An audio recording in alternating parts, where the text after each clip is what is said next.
This is Mario, an ordinary plumber who first appeared in Donkey Kong 1981. Since then, he has become the most famous gaming character of all time, starring in over 150 video games from the 1980s all the way up to the 2020s. And today, we're gonna play every single one of them. So let's find out how much the Jumpman has evolved over the past 42 years, starting in 1983 with the first ever official Mario game, Mario Bros. On the arcade. Welcome to the game that started it all. Mario Bros. Is honestly the underdog game of Mario's history. Most people assume his first game was Super Mario Bros., but no, it was actually this. And well, this is fine. The entire game is just bumping platforms from below to flip enemies over before kicking them away. It's simple, but we can't ignore the fact that this game introduced some key elements of the Mario universe.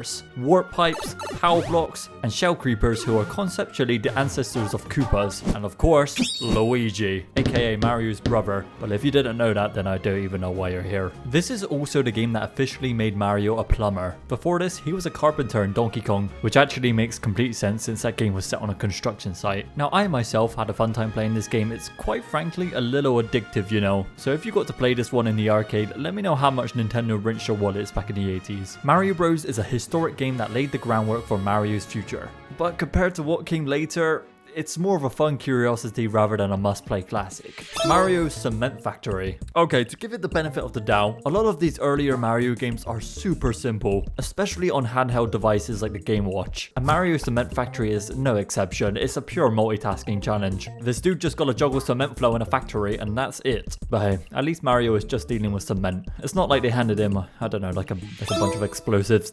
Mario's bombs away takes a different approach from the usual factory jobs and plumbing gigs. This time, Mario is in a jungle running supplies for the military, specifically bombs. He must deliver explosives from one side of the screen to the other, whilst avoiding enemy soldiers and accidental detonations. It's an interesting piece of Nintendo history to say the least, just like our next two games on this list, Mario Bros. Special and Punchable Mario Bros. So unlike the original Mario Bros. Where the screen is fixed, Mario Bros. Special features scrolling levels and you're also navigating through new obstacles and hazards. Listen, the core mechanics remain the same. This is a strange take on the original game, but it gets even weirder with Punchable Mario Bros. Because now they've given Mario some new tricks with balls. These two PC games are just weird remixes for the original, and honestly, after these two didn't really perform that well, Nintendo knew they had to do something different. Miyamoto wanted to create a hero that could run around in a bigger setting with beautiful graphics. He wondered if this would even appeal to the current market, but he went ahead and made it anyways. He went ahead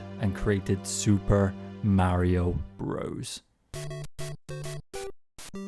Welcome to the start of a whole new generation for Mario. This was the game that transformed him from an arcade icon into the face of console gaming. Gone were the static levels of Donkey Kong and Mario Bros. Now, players could explore a side-scrolling adventure across the Mushroom Kingdom to save Princess Peach, aka, yeah, the princess who needs saving in literally every Mario game ever. Now, this is a game with precise platforming, iconic level design, and some of the most instantly recognizable music in gaming history. Super Mario Bros. Introduced a gameplay formula that remained beloved decades later. You could run, jump, and stomp your way through 8 imaginative worlds filled with Goombas, Koopas, fireballs, and the tricky gaps to leap across. The controls were tight, responsive, and rewarding to master. And as the game progressed, the challenges only grew tougher, making it endlessly replayable. Now, I'd honestly say exploration is just as important as skill. Finding hidden secrets like warp zones allowed you to skip entire worlds, while invisible blocks revealed one-ups when you least expected it. This sense of mystery and discovery was part of what made the game feel so alive. But with all of that innovation came one of gaming's earliest and most famous glitches: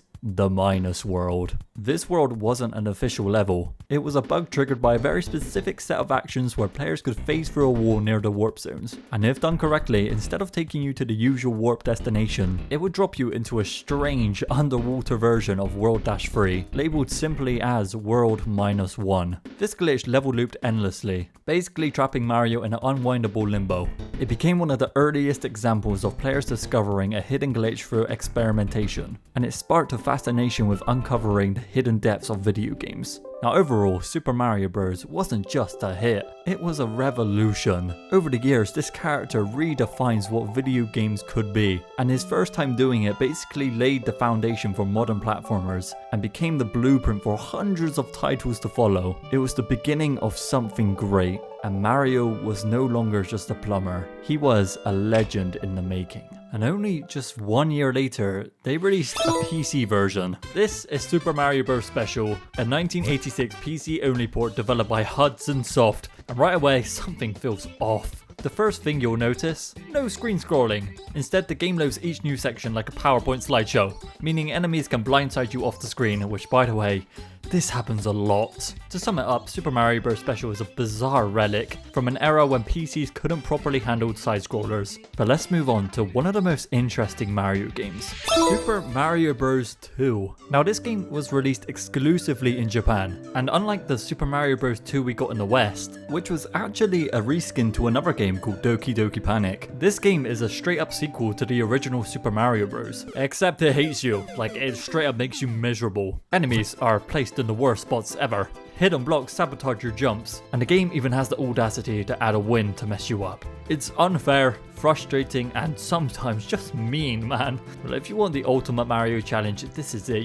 You've got your game. But you know what? It's not as bad as Super Mario Bros. On the Game Watch. This is what happens when you try to cram a legendary game into a tiny, teeny-weeny LCD screen. The gameplay is slow. Jumps are not really jumps, he just kind of moves up and down. But yes, for an 80s handheld, it's surprisingly well designed. Super Mario Bros. For the Famicom. I know what you're thinking. Why are there so many versions of this game? Luckily, this is almost a perfect port from the NES version. The Famicom had better audio, and that's pretty much it just sounded better. Whereas the arcade version of Super Mario Bros. At first glance may look identical to the NES version. You know, same graphics, same controls, same levels, right? Well, not exactly. You see, this arcade version was specifically designed to be harder, forcing players to spend more quarters by adding trickier jumps, fewer power-ups, removing a continued button, and here's the most baffling one, swapping out levels from their Super Mario Bros. The Lost Levels versions, which were notoriously harder. This game is basically Super Mario Bros. On Nightmare mode, and they probably made bank from it, which I cannot say about the next game, All Night Nippon Super Mario Bros. This is a strange, exclusive remix of Super Mario Bros. Made to promote the popular late night show radio All Night Nippon. Nintendo swapped out characters and levels to match the show's theme, making this one of the weirdest Mario games ever made. But honestly, I think this next one tops it. I Am a Teacher, Super Mario Sweater. Okay, this is the most bizarre piece of Mario software I have ever seen. If you've ever wanted a custom knitted sleeveless v-neck sweater, well, you ain't gonna get it in real life anymore. But if you sent your design off when it first came out, they would actually knit your sweater and mail it to you. It was basically Nintendo's first version of a custom merch shop. As a game itself, there's not much to do. It's more of a novelty software than anything, and unless you really love sweater design, there is no reason at all to mess with it today. Super Mario Bros. 2. Again? Right away, this feels nothing like the original Super Mario Bros. Instead of running and jumping through levels, you're picking up enemies, tossing vegetables, and exploring a whole new world. For Nintendo to take a game like Doki Doki Panic and rework it into Super Mario Bros. 2 for the Western market, it's honestly a genius move. You get to play as 4 characters in this game. Each character plays differently from the others. Mario is a balance between everyone. Luigi jumps the highest, Peach can float, and my absolute goat, Toad, aka the greatest character of all time. Is fast as hell, but he cannot jump for shit. This was the first time the Mario series experimented with unique character abilities, and it clearly worked because it stuck around in the future games. Now, instead of Bowser, you're fighting new enemies like Birdo and Wart, who, let's be real now, never stood a chance of becoming Mario's main villain. But a lot of the iconic enemies are here like Shy Guys and Bob-Ombs, who ended up becoming Mario's staples throughout the entire series. But in the end, once you complete the game, you find out that it was all just a dream. Oh god, it's like a really cliche book ending. Yeah, everything in Super Mario Bros. 2 was technically fake, but it didn't matter. This game in my eyes was fun. The level design, mechanics, and music make it one of the most unique Mario games ever made. Although I did not like the fact that you gotta jump onto enemies, pick them up, and throw them away to defeat them. That felt so long and tedious from time to time. Super Mario Bros. 2 might have been a refurbished game, but I think it still absolutely earns its place in the Mario series. It's different, like really different, but in a good way. way. And only just a few months later, Nintendo ended up releasing the third entry. This is the big one. The one that took everything Mario had done before and cranked it up to perfection. This is Super Mario Bros. 3. From the moment you start, you know this isn't just another Mario game. Miyamoto looked at Super Mario Bros. 1 and asked himself, what can we do to make this next game 100 times better? And the result was bigger levels, new power-ups, world maps, and more secrets. This game was just massive compared to anything before it. I mean, to start, there are several new costumes Mario can wear to grant him new abilities. Not only can Mario glide, but he can now fly. Frog Mario is kind of trash on land, but in the water he thrives. The hammer costume lets you throw hammers, that's self-explanatory. And the Tanuki suit lets you turn into a statue. I don't understand how that's relevant to the suit, but I guess it's cool. These suits changed everything, making levels more open and packed with hidden areas. This wasn't just running from left to right anymore. This was exploration. And instead of just playing level after level, now you've got an overworld map where you can choose your path, find secret toad houses, and even get into fights with Hammer Bros. It made the world feel more alive than ever before, and the variety is genuinely insane. This game is filled with imagination. Every world feels completely different with new enemies, mechanics, and challenges that keep the game fresh from start to finish. Super Mario Bros. 3 was huge. It wasn't just a game at the time. It was like, oh, this sounds kind of corny, but it was like an event. And honestly, it's still one of the best 2D platforms ever made. Super Mario Land. Alright, this one's also special. Super Mario Land isn't just Mario's first handheld adventure. It's proof that the magic of Super Mario Bros. Could fit into your pocket, and somehow, even with all of its weirdness, it still works. This was actually one of the very first Game Boy games. The movement is fast, the platforming is tight, and the levels feel like classic Mario, but just a little different. And yeah, it is different. Instead of the Mushroom Kingdom, we're in Sarsa Land. I've definitely butchered that, my fault. Instead of Bowser, we've got a space alien named Tatanga, and instead of Peach, we're saving Princess Daisy. But yeah, this game is almost like an alternate reality to Super Mario Bros, but it's still very canon to the lore and stuff. The game only has 12 levels, making it a really short game that you can beat in like under an hour. But every stage feels unique, the difficulty ramps up nicely, and the soundtrack for a Game Boy game is pure fire. And with that being said, you lot, the 80s made Mario. This was the decade that took him from a simple arcade character to the face of gaming, with some of the most iconic titles in history. Sure, some of them felt a little bit pointless, but every single one of them helped shape what was coming next. And what was next? Well, the 90s weren't just more Mario, they were a revolution. New hardware, new ideas, and one of the greatest Mario games of all time. Welcome to the 90s, and welcome to Super Mario World.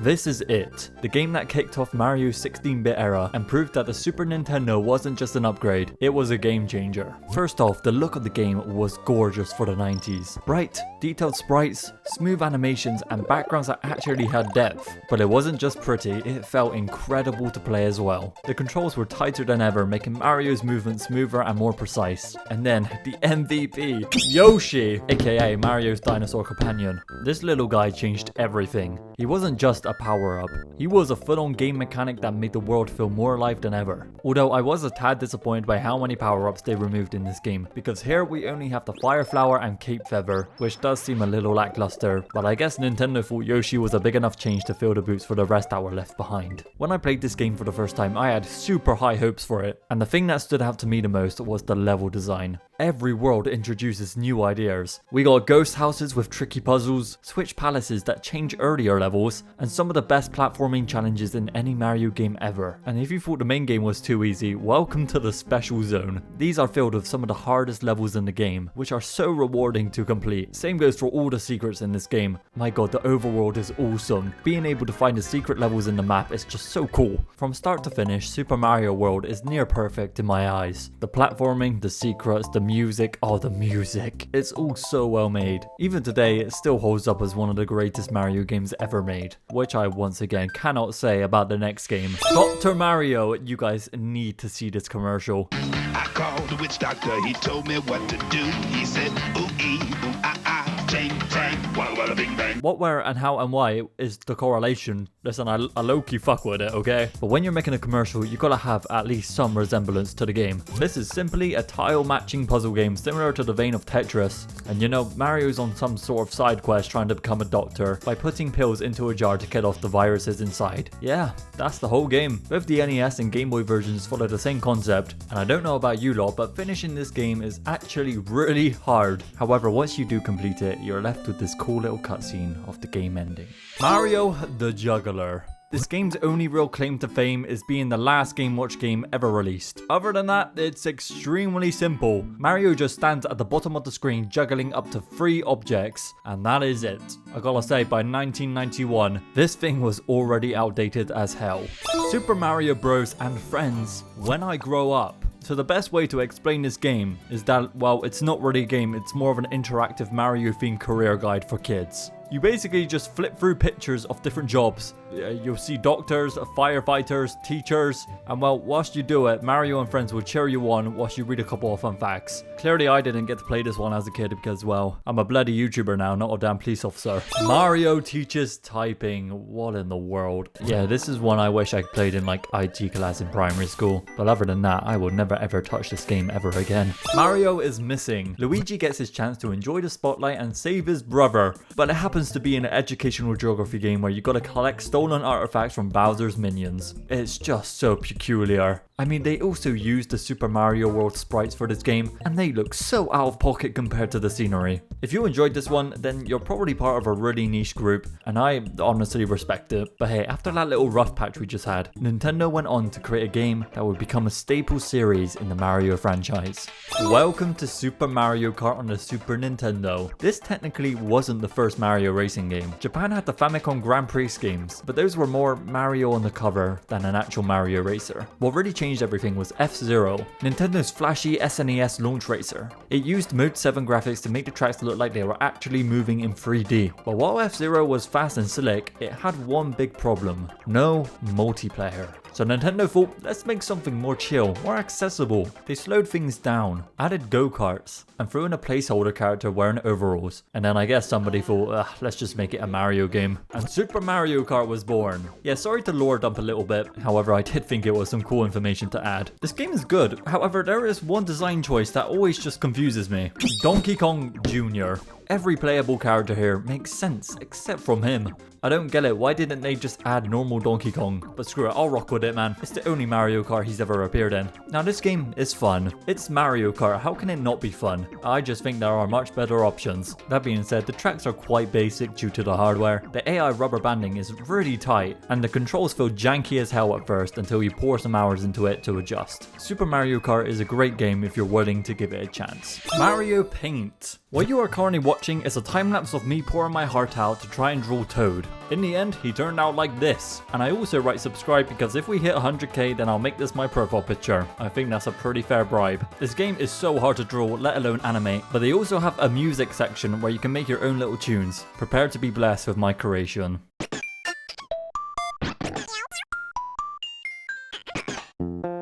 I'm so sorry. Super Mario Land 2. This game is a huge step up from the original. The first game felt a little off. Mario looked weird, moved weird, and it kind of barely felt like a Mario game at times. However, the sequel fixes everything. Mario controls like himself again, the graphics are way better, and the platforming feels smooth and tight. We also get introduced to another famous character, Wario, aka a selfish, greedy treasure hunter, who would go on to be a major character in later games. But for now, he's the main antagonist and final boss for this game. Gameplay wise, it's classic 2D Mario with some cool twists. You still get fun power-ups, but now there's the bunny ears from the carrot item, letting Mario float through levels. Super Mario Land 2 took all the weird ideas from the first game, made them work, and turned what could have been another throwaway sequel into a legit Game Boy classic.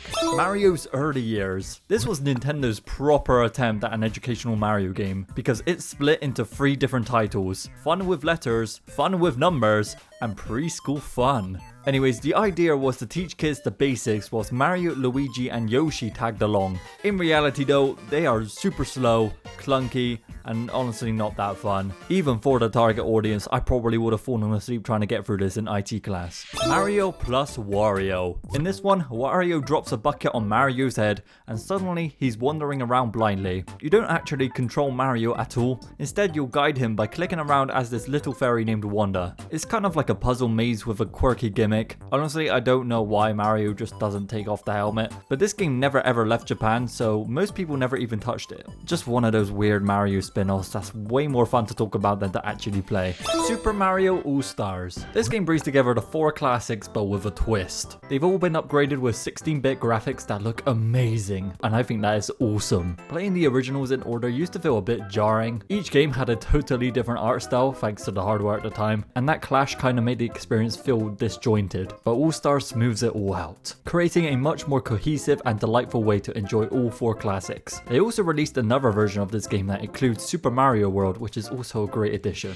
Super Mario Land 3. So this is the game that concludes the Mario Land series. However, you don't play as Mario. In fact, he's not even in the game because this is Wario Land. I don't even know if I should add this to the video. This is a Wario game, so I kind of feel like a fraud right now actually, but nevertheless I did play it, and all I gotta say about it is that it's just more of the other games. Mario's Time Machine. God. I bet Mario wished he could hop in a time machine right now and go back to destroy whatever this shit is from being released. Mario's Time Machine was one of the many official licensed Mario titles to neither be developed or published by Nintendo in the mid-90s. Like Mario is Missing, it's not actually a sequel to Mario is Missing, it's just very similar. Mario's Time Machine is an educational title that teaches younger kids about historical events. Yep, same old, you know, read dialogue, do boring stuff. But yeah, this game, it is what it is. If you enjoyed it, again, you're like super niche. But there's no shame in that whatsoever. If you enjoyed it, you enjoyed it. Fair play. I just didn't. Mario Family. Yeah, okay. This is another thing that happened. You plug a special cartridge into a GBA and connect it to a sewing machine, and then you sew Mario themed designs onto fabric. It's like I Am a Teacher, but you do it yourself this time. It feels like this is the most disconnected and bizarre game on this entire list, in fact. Hotel Mario. Alright, Hotel Mario is one of those games that's kind of infamous at this point, and for good reason. It's technically a Mario game, but it barely feels like one. Released on the Philips CDI, which is already a weird footnote in gaming history. This game puts you in charge of closing doors. Yeah, you heard that right. The main mechanic is literally walking around and closing hotel doors to beat each level. The gameplay is super repetitive, the controls are dog water, and the pace just doesn't feel right. But what really makes Hotel Mario stand out are those bizarre animated cutscenes. They're so awkward, low budget, and honestly, it's kind of hilarious. It's like something you'd see in a fever dream, with the voice acting as well. Nice of the princess to invite us over for a picnic, eh, Luigi? This turned into like a meme goldmine over the years, which is probably the only reason why people even remember this game. Mario's Game Gallery. This one bundles together 5 classic table games: Checkers, Go Fish, Dominoes, Backgammon, and Yacht. The games themselves are decent, nothing groundbreaking, but they're playable and kind of fun if you have absolutely nothing else to do. The twist here is that you're playing against Mario, and yep, he talks a lot. How about this move? It's your turn. This is actually the second time Charles voiced Mario, and while it's cool from a history standpoint, there is something a little unsettling about it, and it gives the whole game a kind of offbeat, uncanny vibe. So yeah, it's interesting as a little weird corner of Mario's history. I love finding games that only 5 of you here probably played, and I know for a fact that the same goes for this next one. Mario's Super Picross. Okay, so if you've never played Picross before, you're given number clues and have to chisel out a block to reveal hidden images. It's personally not for me whatsoever, but if you like this game, then just let me know in the comments if you even exist out there. Mario's Tennis. A blood moon has appeared out of nowhere because our next 2 games are only in red and black. Yeah, the Virtual Boy was a really weird piece of hardware. But hey, Mario Tennis is on it, and it's kind of fun. Mario Clash.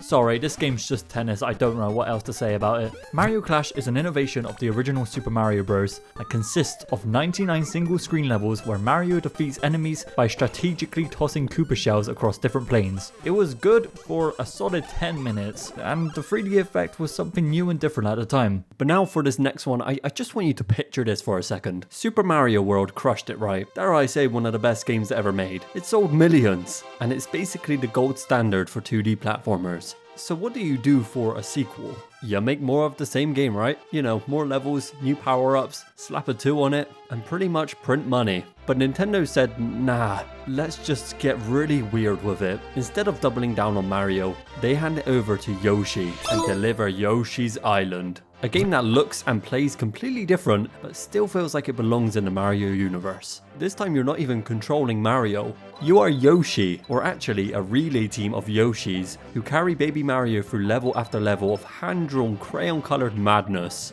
You nom on enemies, turn them into eggs, and use those eggs to solve puzzles, hit switches, and take down Shy Guys. Every now and then you just casually morph into like a helicopter or a mole machine. This dude basically has Kirby powers right now, and it's chaotic in the best way possible. I cannot get over this art style as well. It is one of the best on the SNES. It has this sketchy, pastel, living coloring book vibe that makes it stand out from everything else. It's so bold, but it totally works. Now this game does have like a couple of flaws. Some levels feel way too big for their own good, and the game sometimes relies a little too much on exploration over flow. But even when it's mean-daring, it's never boring. There's always something new around the corner. Some clever mechanic, a weird transformation, or a level gimmick that makes you go, wait, like what? Bottom line is, this isn't just a sequel, it's a reimagining. It's so different, but somehow still fits perfectly in the Mario family. If you skipped it back in the day because of its visuals or the fact that this wasn't real Mario, trust me, you missed out. Yoshi's Island is one of the most creative, polished, and memorable platformers ever made. And yeah, I do realize I'm kinda glazing this game a bit. I just think it's so goddamn fun to play as Yoshi. But now that we're coming to the end of the SNES, Nintendo gave Mario a send-off before he entered his 3D era.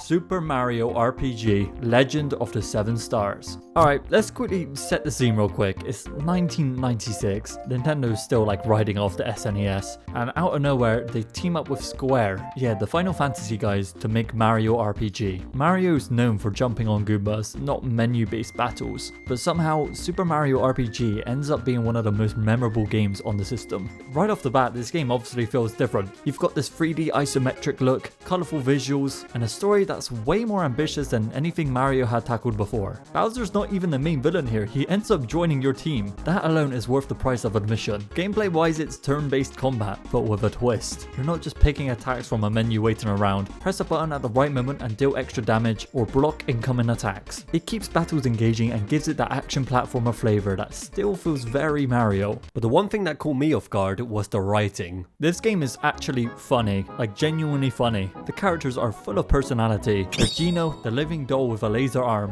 and Mallow, the marshmallow frog with a golden heart. The world's packed with charm and weird little side stories. The music is just so good! Every track is just a banger. Now there are a few clunky parts. The isometric movement can be a little awkward when platforming, and yeah, random battles can drag a bit if you're just trying to get through the area. But honestly, they're just minor complaints. Mario RPG isn't just a fun experiment. It paved the way for Paper Mario and Mario and Luigi. It took a risk, smashed genres together, and somehow made a turn-based RPG that feels like a true Mario adventure. If you've never played this one, go fix that and play it right now, because it's honestly one of my favorite SNES games ever.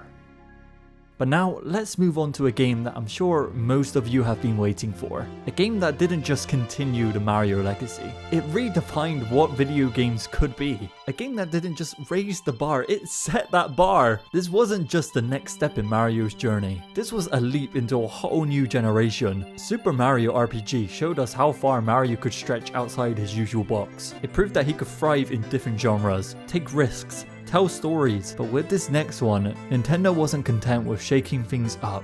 They wanted to break the mold entirely. So let's talk about it. Let's talk about Super Mario 64.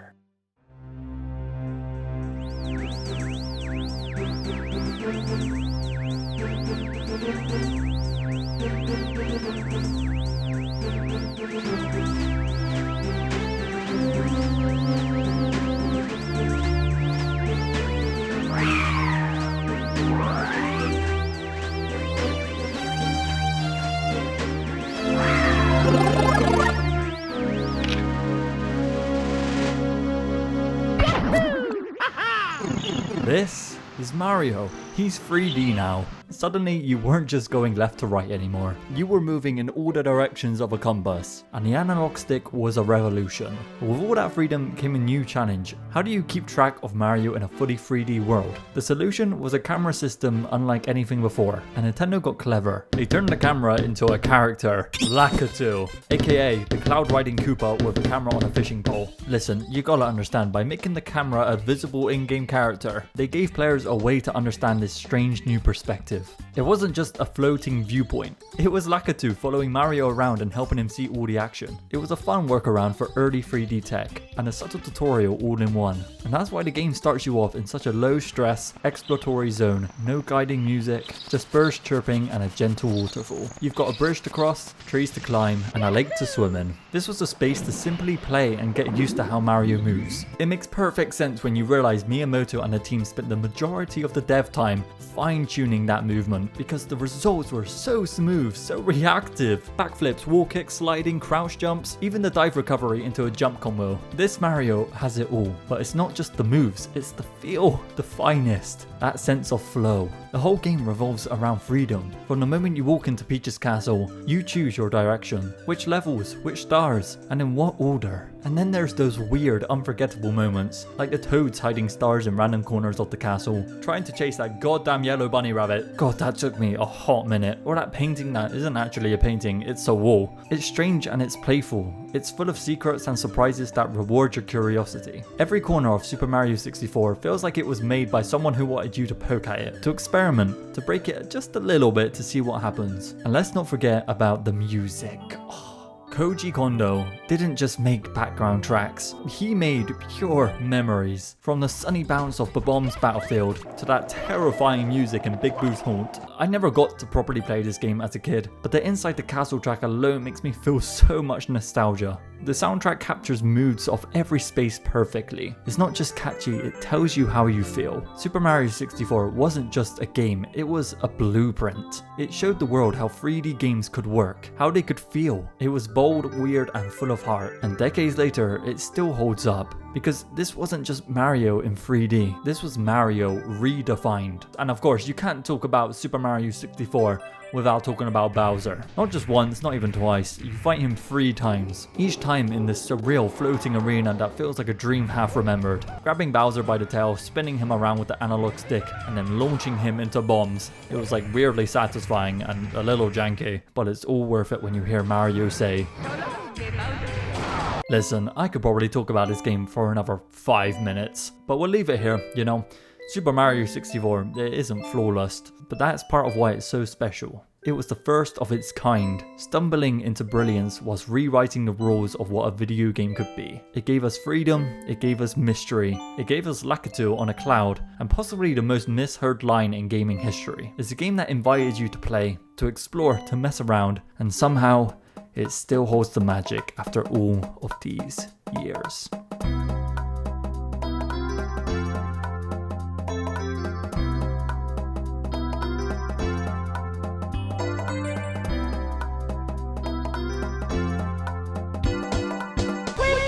Mario Kart. Yeah! Listen, I tried thinking of a way to transition smoothly, but this turned out to be the best way. So let's jump straight into it. Mario Kart 64. This is the second game in the series and the first to go 3D. Kind of. The tracks were fully 3D, but the characters, they were still just 2D sprites. It's kind of weird to look at first. I mean, everybody just looks like a cardboard cutout, but once you get used to it, it blends pretty well. As for the characters themselves, you'll be happy to know that Donkey Kong Jr. has been replaced with the original Donkey Kong. And you know what's even funnier is that Donkey Kong actually only managed to just slip his way into this game as well. The game originally had Kamek in the roster instead of him. Clearly Nintendo had some vendetta against DK. But hey, let's talk about how fun this game actually is. I'ma be just fully transparent with you lot. I am not the best at this game whatsoever. I mean, I managed to hit myself with a red shell. I don't even know how that's possible. How did I do this? Nevertheless, it doesn't take away the fact that I still had so much fun. Some of these tracks are the most iconic in the series, man. Hitting this shortcut in Koopa Troopa oh shit. Playing Banshee Broadwalk with friends was honestly diabolical, but it definitely wasn't as infuriating as Wario Stadium. It's all fine and fun until someone hits you mid-jump and you're sent back one whole lap. I mean, watch me do it to Yoshi right now. Yeah, like I said, I'm low-key ass at this game. But then there's Rainbow Road.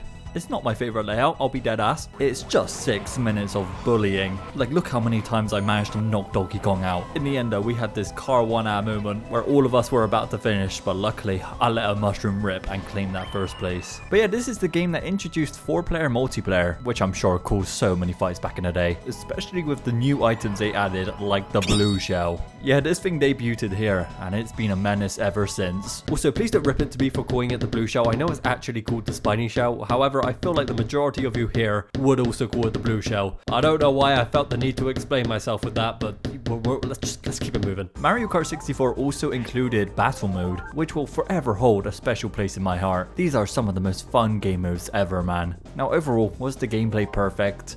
No. The drifting is super slippery, while at the same time it lets you perform the most disgusting play around certain corners. The rubber banding AI is brutal, but hey, at the end of the day, that stuff doesn't really matter because Mario 64 was about having as much fun as possible, even if it meant launching a controller at your mate's head. Oh my god, you gotta be kidding me. And that is why I peak at Mario Kart Wii. When the moon hits your eye like a big pizza pie, that's amore. When an eel lunges out and he takes a bite of your snout, that's amore. Yeah, this is Mario Teaches Typing 2. And just like the first game, this one is also hot garbage as well. Apart from the floating Mario head that talks to you. I'm going to fly for you.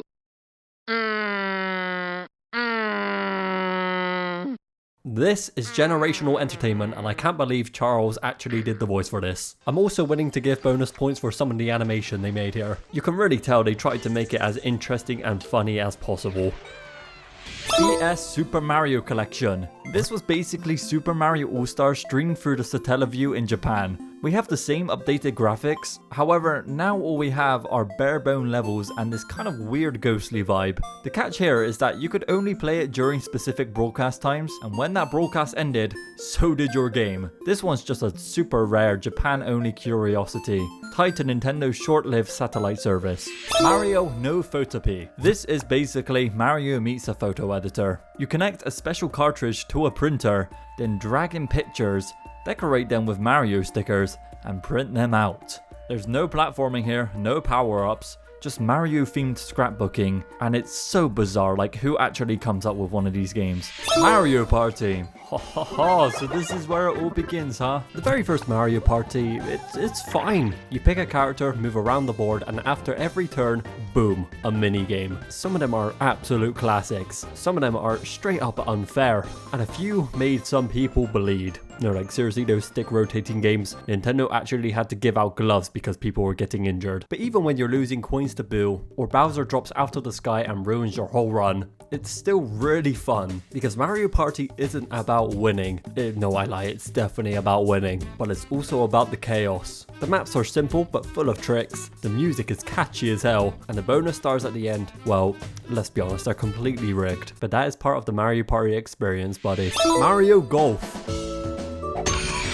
Good shot! That's so wonderful. I'ma be real with you lot right now. I've never been the biggest Mario Golf fan, and probably never will. But out of all the ones I've played in this video, this one definitely stands out. The presentation is way better than the others. It's clean, colourful, and just the right amount of wacky. And honestly, it takes actual skill to play, way more than I expected. It's not just swing and pray, there is real depth here. Still, it's not really my thing, but I respect it. They also released one for the Game Boy Color.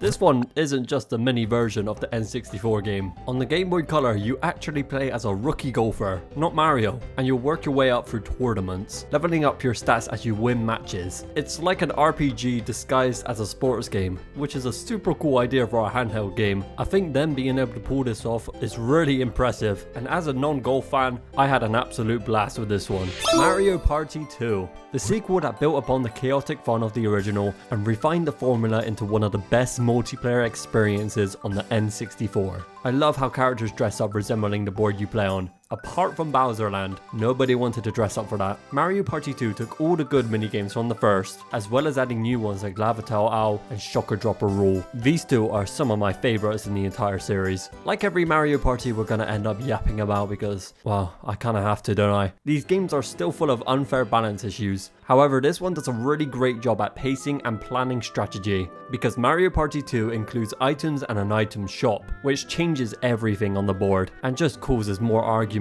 and possible fights. Obviously, I don't condone this behavior. However, I do believe everybody has the right to tweak out every now and then if your star gets stolen from you and causes you to lose the game. That is a bunch of bollocks. This game, in my opinion, is easily one of the best entries in the series, which is kind of annoying considering we have to go through what feels like 100 more sequels that don't quite hit the same highs. But hey, for now, let's move on to Mario Artist Paint Studio. Honestly, not as complicated as Mario Paint. However, it is their oddly charming attempt at turning the N64 into a digital art platform. There's animation, but that was already too complicated for me. There's this pretty cool 3D environment mode where you can paint onto textures and then walk around as this little explorer. I colored this Brontosaurus red and now he looks like he's bleeding out. So yeah, it's pretty fun. But I definitely spent most of my time in the 2D Paint Studio. And here's a time lapse of me drawing Yoshi this time. Super Mario Bros. Deluxe. Even after all of these years, Super Mario Bros. Is still being re-released. This time on the Game Boy Color with some enhancements like the challenge modes, finding red coins, collecting a Yoshi egg, or just trying to beat your high score. You can unlock a mode which includes a limited number of levels from the lost levels. Well, other than that, it's basically just a port which I probably would have loved as a kid. I mean, I would have never seen anything like it before, probably because I wasn't born yet. But with that being said, we have reached the end of the 90s. This decade didn't just give us more Mario, they evolved, my boy. From the bold new worlds of Super Mario World to the magic of Super Mario RPG. The 90s proved that Mario could be anything. Platformer, racer, sports star, 3D pioneer, you name it. But then everything changed again. A new generation of players. And well, Mario, he wasn't slowing down. He was just getting started. Welcome to the 2000s and welcome to Super Mario No, we're not quite there yet. I meant welcome to Mario Tennis. God, that made it sound so underwhelming, but this game's actually pretty good. They got the feel and atmosphere down perfectly. And would you know it, this is the first appearance for my boy, Waluigi, aka Wario's brother and Luigi's rival. Mario Tennis is just tennis, it's really simple, but this one has a uniqueness to it that I love. The presentation, especially with the different cameras and replay, felt so polished. Overall, good game, simple game, sports game. A lot of sports games coming up. Mario Tennis for the Game Boy Color. So yeah, it's the same title as the N64 version, however this one's completely different. There's like an entire story mode to it where you have to name your character and build your way up to defeat Mario. Kinda insane for a Game Boy game, I can't lie. And I'm sure a lot of people preferred this one over the N64 version. But now let's move on to an innovation. In the gaming industry, you have to try new things, and Nintendo knew how to do that really well. So after the success of Super Mario RPG, Square left Nintendo, fully just stitched them to develop for Sony instead. And what they left behind was a big ass RPG shaped hole on the N64. So what did Nintendo do? They handed it over to Intelligent Systems, but instead of making a traditional sequel,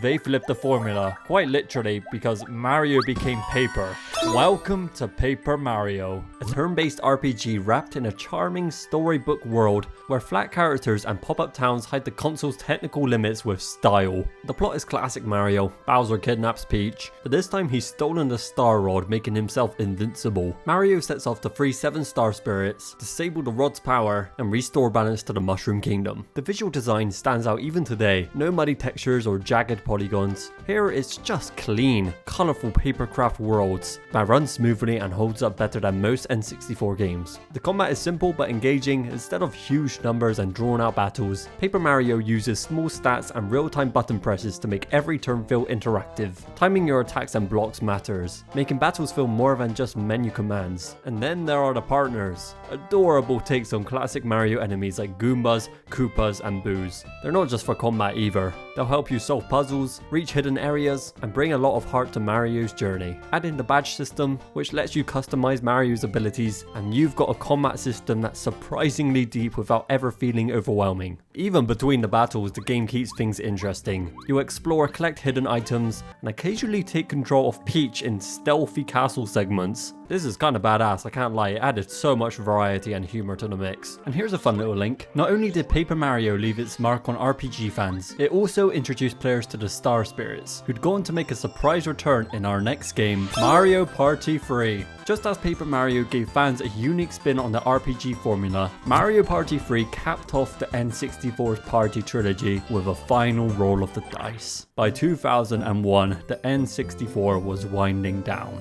Many players had already shifted their focus to newer consoles, but Mario Party 3 arrived with a surprising amount of polish. It didn't reinvent the formula, but it didn't really need to. With 70 all new minigames, refined mechanics and tighter controls, it was the series at its most confident.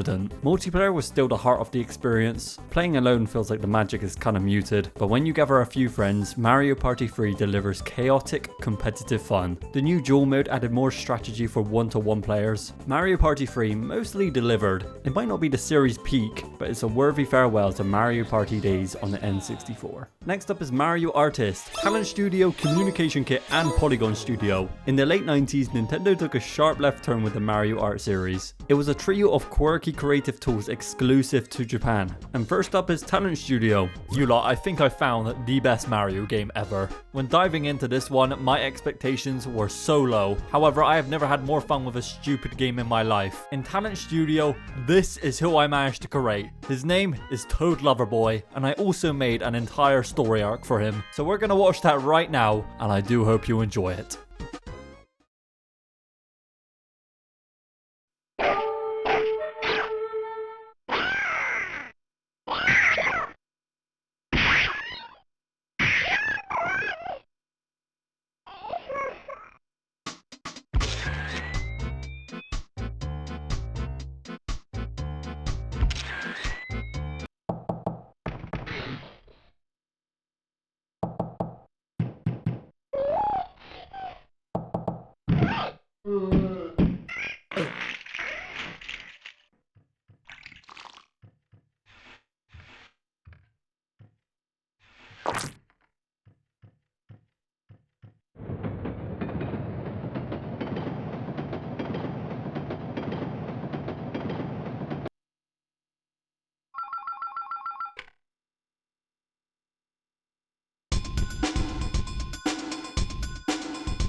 Oh, it's so brilliant, man. I love this game. The music itself is just, it's so good. I don't even know how to even explain it. But that's only Talent Studio. We still gotta look at the other two. Sadly, Communication Kit is all in Japan. I don't know what this means, any of this. But I'm pretty sure you just communicate with people. But obviously, this game is like really old, so how am I supposed to do that? Anyways, Polygon Studio is also not that great. It's just too complicated. I don't know what I'm looking at or what I'm supposed to do again. I ended up taking this character into like a chicken run thing where you wind him up and he just like moves. I don't know. Overall, it's clear to say that Talent Studio is the best one by a bloody long shot, might I say. I mean, we also made Kanye, or Ye, or yeah, or Mr. Controversial himself. I probably shouldn't add this to the video, to be honest. Dr. Mario 64. I don't really know why this game needs to exist. I think it's better than the first one, particularly because it includes a new 4-player mode. However, apart from that, nothing else in this this game sells it for me. The Super Mario Advance series, except from number 4, we'll get to that in a bit. Now by the time the Game Boy Advance hit, Mario's biggest adventures were already behind him, but Nintendo wasn't done with them yet. The Super Mario Advance reintroduced Super Mario Bros. 2. They added new voice clips, polished graphics, and a few gameplay tweaks. It's still strange, still kinda different, but that's part of what made it worth revisiting.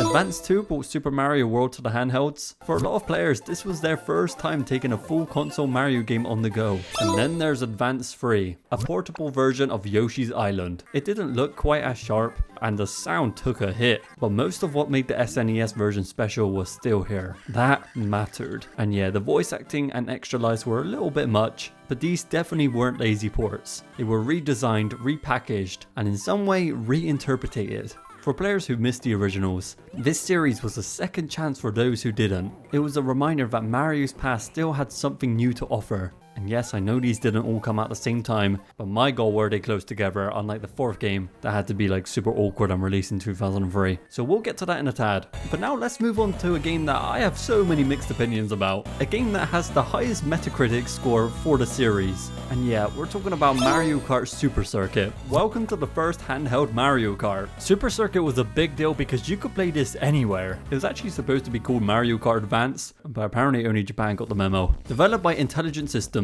you know, the guys who made Paper Mario. For some reason they decided to dibble dabble in racing only once. But Super Circuit honestly feels like someone shoved Super Mario Kart and Mario Kart 64 into a blender, and it came out just fine. It's not bad, it's just the best worst Mario Kart. So to break it down for you, it reused characters and items from 64, added nothing new, used the same sprites from 64, combined that with the SNES graphics, and well, yeah, this game exists. There is something weirdly appealing about this game. The music is brilliant, but gameplay wise, it's rough. Drifting is optional, controls are slidey, and it's fun occasionally. But hey, 40 tracks! That is more than any Mario Kart at the time. It even included all the SNES tracks, which I thought was respectable. Too bad unlocking them is a coin collecting nightmare. Look, I like Super Circuit, but I get why nobody talks about it. It's the awkward middle child of the franchise. It's not bad, just aggressively fine, like a lukewarm soda. But after Super Circuit, Nintendo went on to do something that fans have been waiting for years. After Super Mario 64, 3D Mario vanished for 6 long years. But the era of 3D platformers had begun, and every studio had something to prove. Jak and Daxter gave us a seamless living world. Ratchet and Clank handed us the craziest weapons, and Sonic Adventure proved that movement has no limits. But for all their effort, for all their creativity, none of them could quite match the silent perfection of Super Mario 64 until 2002. 3D Mario is back in Super Mario Sunshine. Now from an outsider's perspective, this game seems ridiculous. Mario lands on an island where a shadow version of him is squirting his goo everywhere. Then Mario gets thrown into court, which leaves him and his new tool Flood in jail. So now Mario is sentenced to clean up all the mess the shadow version of him made. Honestly, it's kinda stupid. However boys, they brought back everything. The triple jump is here, the somersault is back, the dive is better than ever. You can spray water and slide through it like a water ride. And don't even get me started with my boy Flood. Do you realize how fun it is to run across the water like this? I love this shit. Of course, not every experiment worked. The pachinko machine, oh my god. And don't even get me started with the cursed chucksters. And here's the kicker, unlike 64, where you could skip annoying missions, Sunshine locks progression behind specific ones. So when you hit one that's just so tedious, you feed it and, well, you're forced to live in it. But for all of its flaws, Sunshine doesn't just offer a world, it offers a place. Delfino Plaza is alive. It breathes, it hums. You come back to it not just to get to the next level, but to exist in it. There are secrets in the shadows, blue birds that turn into coins, boats rocking gently on the sea. You swing from ropes, race through fountains, dive into coral reefs, and somehow, in all of this freedom and color, it works. Each world sticks to the island's theme, yet feels so completely distinct. I mean, Bianco Hills feels like someone just painted Tuscany and fucking handed you a jetpack. Nuki Bay is so mysterious and ancient and, well, sacred. And Pianta Village, this one's just weird, but we love it for that. Super Mario Sunshine isn't the most polished Mario game. It doesn't really care to be, honestly, but what it offers instead is something rare. Just pure joy. A specific moment that took me completely off guard was hearing Bowser talk for the first time. The water's great, hey, Junior? That alone filled me up with so much happiness just because of how diabolical it was. This is a world that laughs with you, sometimes at you, and sometimes breaks entirely, just to see if you'll find your way back. And through it all, it reminds you why Mario matters. Not because he was the first, but because even after 6 years in hiding, he was still the best. Mario Party 4. Now this was actually my very first Mario Party, so I'm gonna have a bit of bias towards it. But I'll admit, sure, the pacing is a bit sluggish at times. This game really wants you to feel every turn, but that doesn't take away from just how strong the overall package is, especially when it comes to the minigames. The big gameplay hook here is the introduction of the Mega and Mini Mushrooms. Shrinking lets you sneak through secret paths, growing lets you stomp on rivals and skip spaces. It adds a whole new dimension to the movement and planning. But let's be real boys, what makes Mario Party 4 truly shine are the minigames. It's honestly wild how stacked up this lineup is. You've got Book Squirm, Trace Race, Domination, Dungeon Duos, Path of Pearl, Stamp Out, Free Throw. It's a greatest hit compilation before the series had even gone on long enough to have a greatest hits. Till this day, I still think this game has some of the best minigames in the entire series. And considering how many Mario Parties have come out since, that is saying quite a lot. If there's one real downside to this game, it's the character roster, because it's literally identical to Mario Party 3. Thankfully, Mario Party 5, oh god. Doing this back to back is like pain, but Mario Party 5 does add some new characters. We got my boy Toad, Boo, and Koopa Kid. What? You're telling me they replaced Donkey Kong with Koopa Kid? And Donkey Kong was like nerfed into a board game mechanic. Even back in the days, this struck me as bizarre. And honestly, it still like kinda does. Like, why Donkey Kong? It's not a deal breaker by any means, but it's just a design decision that continues to confuse me. Still, I respect the experimentation. The DK space does add some variety and unpredictability to the game, and it does contribute to keeping the boards feeling more alive. One of the more underrated additions here is the ability to play tag teams. This allows the game to have hilarious custom team names that give the whole thing a fun party game energy. It's the kind of little touch that sticks with you, even if it doesn't change the core gameplay. And then there's the capsule system, a major shift from the traditional item mechanics. Rather than buying items from the shop, you earn capsules randomly and use them as you see fit. I'm kind of torn on this system. On one hand, it removes the satisfying strategy of choosing the right item at the right time. But on the other hand, they're free, and they do add a certain chaotic charm that fits the spirit of Mario Party. Now, if I'm revisiting the GameCube era of Mario Party, the chances are high that I'll reach for number 4 over 5, and that is because I am biased. But this one, Mario Party 5, is the right mix of refined, risky, and refreshingly fun. Mario Golf Toadstool Tour. Now, do you remember when I was talking about presentation in the Mario Golf games? This one is just not the flashiest entry in the Mario Sports lineup, but it is one of the most technically sound. On the surface, it's easy to underestimate golf. Golf isn't exactly the most action-packed concept, but once you dive in, it becomes clear that Toadstool Tour is all about depth and precision. What really sets this one apart is how well it balances arcade accessibility with genuine golf mechanics. The game is surprisingly nuanced, with different clubs, wind conditions, terrain variations, and shot techniques all playing into every decision. You actually need to think ahead, plan your shots, and know your character's strengths. That learning curve can be super satisfying. The course design is another standout. You start fairly realistic, scenery landscapes, but before long you're teeing off across floating islands, dodging chain chomps, and navigating sand traps shaped like Goombas. Maybe this game actually is pretty flashy. It just adds enough Mario charm without overwhelming the core golf experience. Mario Kart Double Dash. This game is so odd. Let's just start from there. 2 characters on one cart. One is driving and one is tossing items. It sounds like a spin-off or a gimmick someone pitched at 3 AM, but somehow Nintendo just ran with it. And the result is one of the most chaotic, oddly rememberable Mario Karts ever made. The first time you play it, it's a lot. Swapping between drivers mid-race, managing items, picking character pairs instead of just racers.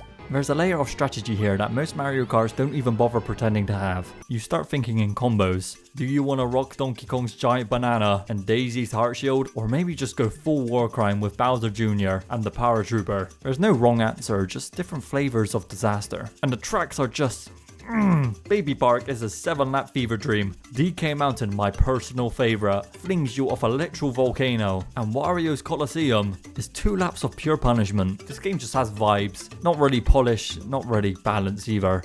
Just vibes. Now the co-op mode is either genius or relationship ending depending on who you're playing with. One person drives, the other handles items. If your timing's off, you're spinning into lava, but if you're synced up, you can feel unstoppable. All I have to say is good luck to anyone who plans to play this with their younger sibling or cousin, because the chances of them messing up is highly likely and you'd probably want to slap them silly. Now is Double Dash my favorite Mario Kart? Honestly? No, I don't even know if it breaks top 5. The AI is straight up out for blood, but it's also the most distinct. No other Mario Kart feels like this. Nintendo will never, ever go back to the 2-character mechanic. Probably because they knew they couldn't recreate the same brand of chaos without turning it into a mess. Double Dash is just the odd one out of the series, and that is exactly why it rules. Super Mario Advance 4. At first glance, Super Mario Advance 4 is just another port of Super Mario Bros. 3. But here's the twist, this version quietly became the most content-rich version of the game, if you had the right setup. Thanks to the weird but cool e-reader support, you could scan cards to unlock dozens of new levels, some using mechanics and power-ups from other Mario games, like the turnips from Super Mario Bros. 2 and the Cape Feather from World. It was like a secret DLC in the time when that didn't really exist. Mario and Luigi Superstar Saga. For me, there was something special about booting up Mario and Luigi Superstar Saga for the first time. You knew almost instantly this wasn't just another Mario game. It had that energy, that chaotic, playful spirit that only shows up when Nintendo decides to really mess with its own formula. This was just a new RPG, sure, but it had the DNA from Super Mario RPG, and you could feel it in the combat, the way every button press mattered, how attacks had rhythm and defense wasn't passive. But where Super Mario RPG felt like a secret handshake between Mario fans and the RPG lovers, Super Mario Saga just grabbed your hand, dragged it into the Bean Bean Kingdom, laughing the whole way. And what a place that was. Bright, bizarre and full of charm. Every corner was packed with little weird creatures, jokes that actually landed, and puzzles that made you feel clever. The music is unreasonably cheerful. The sound effects are bouncy, squeaky, silly, it all feels alive. Even something so simple as Mario and Luigi walking around was so fun with their high knee and goofy chatter. You weren't just playing a game, you were hanging out with these two buds. The best part is that they were equal stars. Luigi wasn't just tagging along. He was half of the heart of the comedy and some of the best bros attacks. You controlled them both, swapped moves, solved puzzles together. It was a co-op game that you played solo, and somehow that worked really well. Yeah, it was a little strange. The villains were cartoonishly dramatic, and the world had a kind of surreal candy cotton madness. But that is what made it unforgettable. It didn't try to be epic, it just wanted to be fun. And it was. From the first hammer bonk to the final boss fight, this game never stopped being so joyful. Mario Party E. So this is Mario Party, but on cards. You gotta swipe your e-reader cards onto your GBA to unlock a bunch of minigames so you can play the actual game in real life on a piece of paper. It's incredibly limited compared to the real Mario Party, but the concept is weirdly clever and collectible. Of course this one is a Japan exclusive and more of a novelty than a fully fledged Mario Party game, but it's definitely a fun little oddie in a Mario library. Mario vs Donkey Kong. Okay, I had never played this game before, and going into it, I honestly thought it was just gonna be another throwback. You know, a modern spin on the old arcade rivalry. Turns out Mario is chasing Donkey Kong because he stole some toys. Wow, why? And now we're playing a game that's not just a platformer. It's part puzzle game, part time attack challenge, and part brain teaser disguised in Mario's bright toy box world. Every level has that how the hell do you get up there moment, followed by that satisfaction of figuring it out. You know, you're planning your routes, hitting switches, juggling keys, and racing the clock. It's fun for what it is. The vibe is oddly chill for a game about a corporate toy heist, but yeah, for a game that's not as famous as the other mainline Mario games, Mario vs Donkey Kong knew exactly what it was. A clever, compact puzzle platformer with just enough challenge to keep you hooked. And then came Mario Pinball Land. This is part of the GBA era where things just got really weird, and I don't know if that's in a good way or not, because someone at Nintendo apparently looked at Mario, then looked at a pinball machine, and then just said, yeah, let's make him the ball. Mario Pinball Land is exactly what it sounds like. Mario gets turned into a ball and gets launched through colourful, bouncy pinball tables that double as adventure levels. Like, I can understand it when you make a pinball game with a character like Sonic. That dude literally turns into a ball to move faster. But Mario, man, poor fella has to break every bone in his body to form that shape. In all fairness, I actually love pinball games. I find them so fun. But I just don't know why they felt the need to make this one in particular. So after that wild experiment, we're jumping into one of the greatest Mario games of all time. Paper Mario, The 1000-Year Door. Well, it feels like we're entering a whole new world right now. One where Nintendo poured heart, humor, and serious ambition into a Mario RPG like never before. Building on the foundation of the original Paper Mario, this GameCube sequel took everything that worked and sharpened it. The turn-based battles became deeper and more strategic. The story was more engaging, and the characters are far more memorable. Nintendo clearly wanted to tell a bold, original story, and it shows. They weren't afraid to get a little darker or more emotional, because you start the game in a surprisingly grim place for a Mario title. Right off the bat, you're thrown into a mysterious pirate port with a noose hanging ominously, setting a tone that's part fairy tale and part adventure. The plot revolves around the villainous Sir Grodus, who kidnaps Princess Peach with the plan to resurrect the terrifying Shadow Queen, a final boss that is so tough it sticks with you long after beating the game. To stop him, Mario has to collect 7 crystal stars by exploring vibrant, creatively themed worlds, each with its own unique personality. From the spooky Great Boggle Tree to the chaotic Blitz Pit, these areas break the mold of typical Mario settings and invite you to lose yourself in their charm. But what really makes this game special are the partners you meet along the way, and for some reason, they love kissing Mario. I don't know what cologne this boy got on, but Jesus. From pulling Goombella to that cheeky mouse thief who it just doesn't stop kissing Mario. The quirky writing and lovable cast brings non-stop laughs and heart to the adventure. The gameplay shines with its rewarding combat system that blends time-based moves with strategy and customization through hundreds of badges. This game is just great, man, like beyond the main quest even. Side activities like the infamous pit of 100 trials test your skills in relentless challenges that keep players coming back. And underneath all of that fun, the 1000-Year Door doesn't shy away from the emotional depth. The story touches on curses, loss, and regret, giving it weight that few Mario games dare to even explore. It's the mix of humor, creativity, and genuine heart that makes it arguably not just the best Mario RPG, but one of the greatest RPGs of its generation. If you haven't played Paper Mario The 1000-Year Door, you're missing out on one of Nintendo's finest adventures. But hey, after that golden step, let's jump back to Mario Party number 6. I wouldn't even be worried if you skip this part of the video. It's getting old, because jumping into these games, it's just like stepping into a familiar party with a few little twists. This time they added a neat day and night cycle that changes how each board plays out. It's subtle but clever, certain paths open or close depending on the time, and characters like Donkey Kong or Bowser show up in different spots depending on whether it's sunny or moonlight. It's maybe not perfect, and some minigames don't hit the mark, but for many fans it's the highlight of the GameCube Mario Party lineup, and I really do respect that. Mario Power Tennis.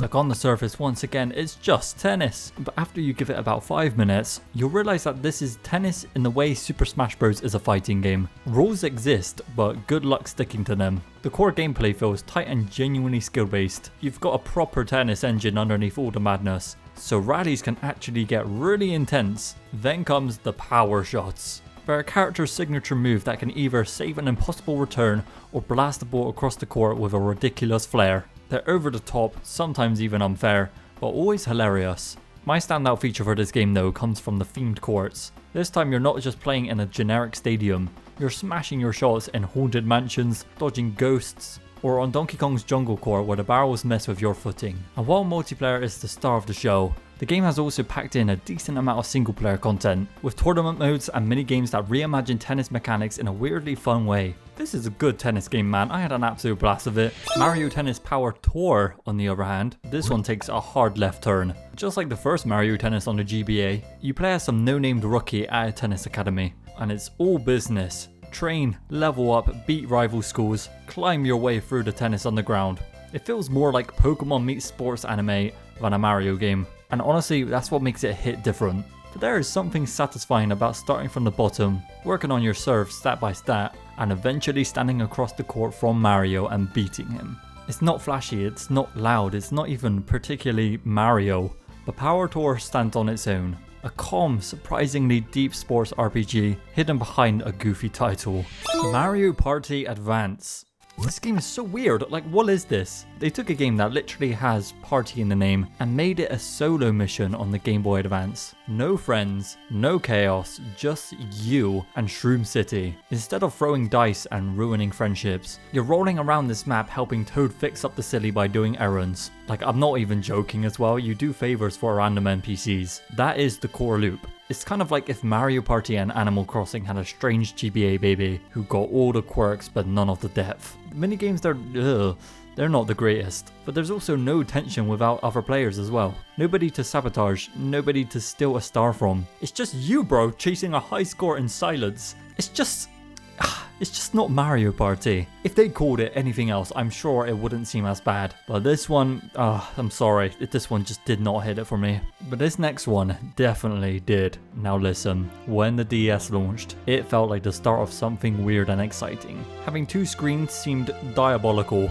Even a touchscreen felt unheard of at the time. A microphone as well? At this point, people were thinking it was alien because it was completely unlike anything else. And what better way to kick off the DS era than by remaking one of the most legendary games of all time, Super Mario 64.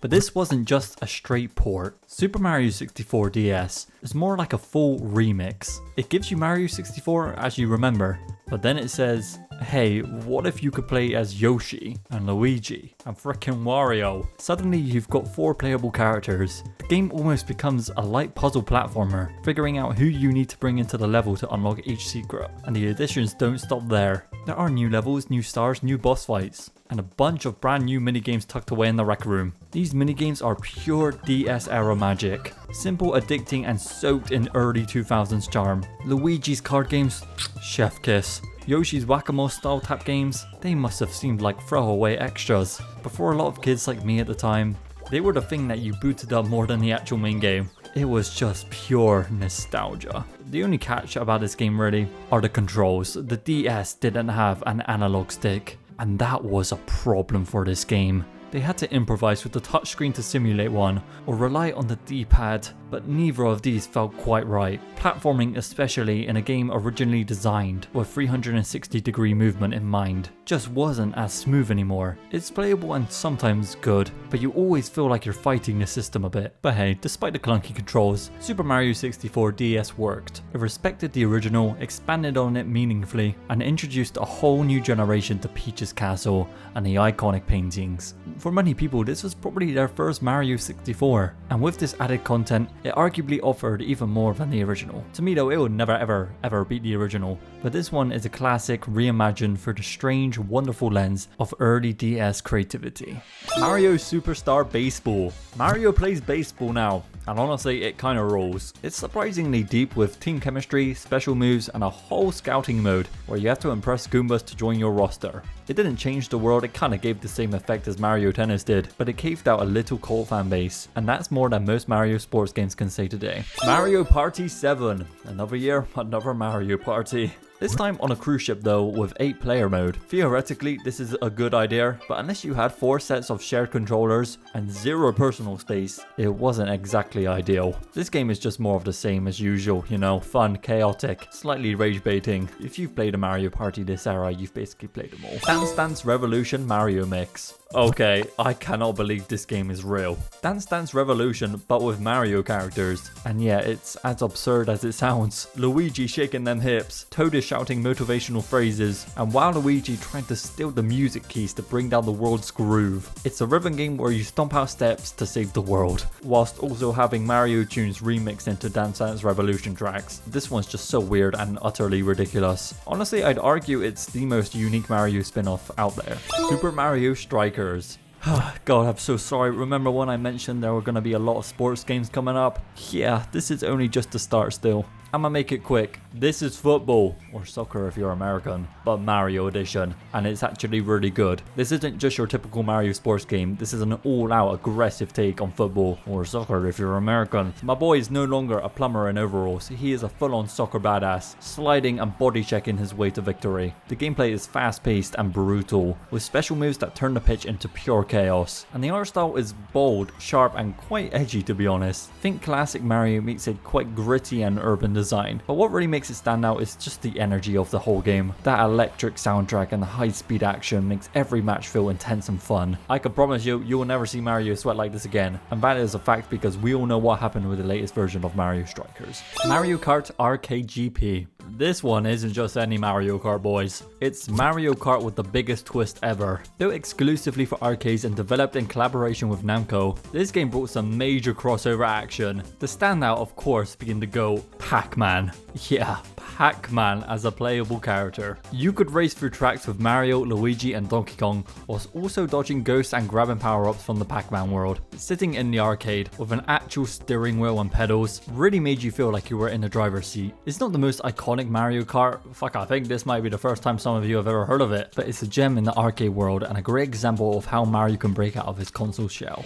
Mario and Luigi Partners in Time. Partners in Time was the one that took the Mario and Luigi series into darker territory, literally and figuratively. This time the brothers team up with their baby selves from the past to take on a new threat. It is one time-blending adventure that blends comedy with surprisingly emotional moments. You're not just saving Princess Peach because this time you're battling the Shroobs, an alien race with a creepy, otherworldly vibe. The battle system is a refined version of the first game's turn-based combat, but with an added layer of strategy thanks to the baby bros. Timing your attacks and defense moves whilst managing two sets of characters at once adds a whole extra level of challenge. I think this game is just brilliant, man. It was one of the first RPG games I have ever played, and the nostalgia I feel for it, oh, it's so heavy, but definitely not as heavy as our next game. Mario Kart DS. Oh, here we go. This one isn't just a game to me, man. It was the first ever Mario Kart I played, and it holds the most special place in my heart. I used to play it relentlessly with my siblings, racing through the tracks, battling for first place, and laughing at the chaos of the blue shells and banana peels. It's so perfect and iconic for the DS, I can't even wrap my head around it. What makes this game so iconic isn't just the nostalgia, it's what it did for the series. This was the first time we truly got a portable Mario Kart experience. And I know Super Circuit was a portable experience, but it wasn't like this, man. Surprisingly, it worked so well with the DS screen. The controls felt sharp, responsive, and that sense of speed was always on point. Whether it was the classic tracks or the new ones like Waluigi's Pinball, holy crap, that is a good track. Or DK Pass, oh my god, they're just so good. Each course felt perfectly designed for the handheld. But what really stood out was the mission mode. This was different, no longer just about racing. Now you were completing challenges, like collecting coins or dodging obstacles, giving this game an added layer of replayability. The real game changer though was online multiplayer. Now we're still in 2005, mind you. The internet on a portable device felt like a miracle. Racing against people from all over the world, all through a tiny DS, it was the next level. It gave Mario Kart DS an edge, making it feel like a global experience even though we were all just racing in our living rooms or bedrooms. And then there's the battle mode. Oh, this game is just so good. Whether you're duking it out in Luigi's circuit or just trying to pop your sibling's balloon, it was chaos in the best way possible. Plus the variety of cars and characters you could unlock gave it some great longevity. The more you played, the more you got to experience. At the time it felt like the Mario Kart to master. I also have to quickly mention the soundtrack as well. It's an absolute banger. The energetic chiptune style music matched the game's fast-paced action perfectly. And even now, when I hear those tracks, it brings me right back to those nights spent racing and having a blast with my siblings. Overall, great game, 10 out of 10 game, just like our next one. It's banger after banger. New Super Mario Bros. For the DS. If you don't like biased opinions, then you're not gonna like this section, because let me just say this up front. New Super Mario Bros. DS is my favorite 2D Mario game ever for me. From the moment I popped that cartridge into my DS XL Mario Edition, yeah, I had that bad boy.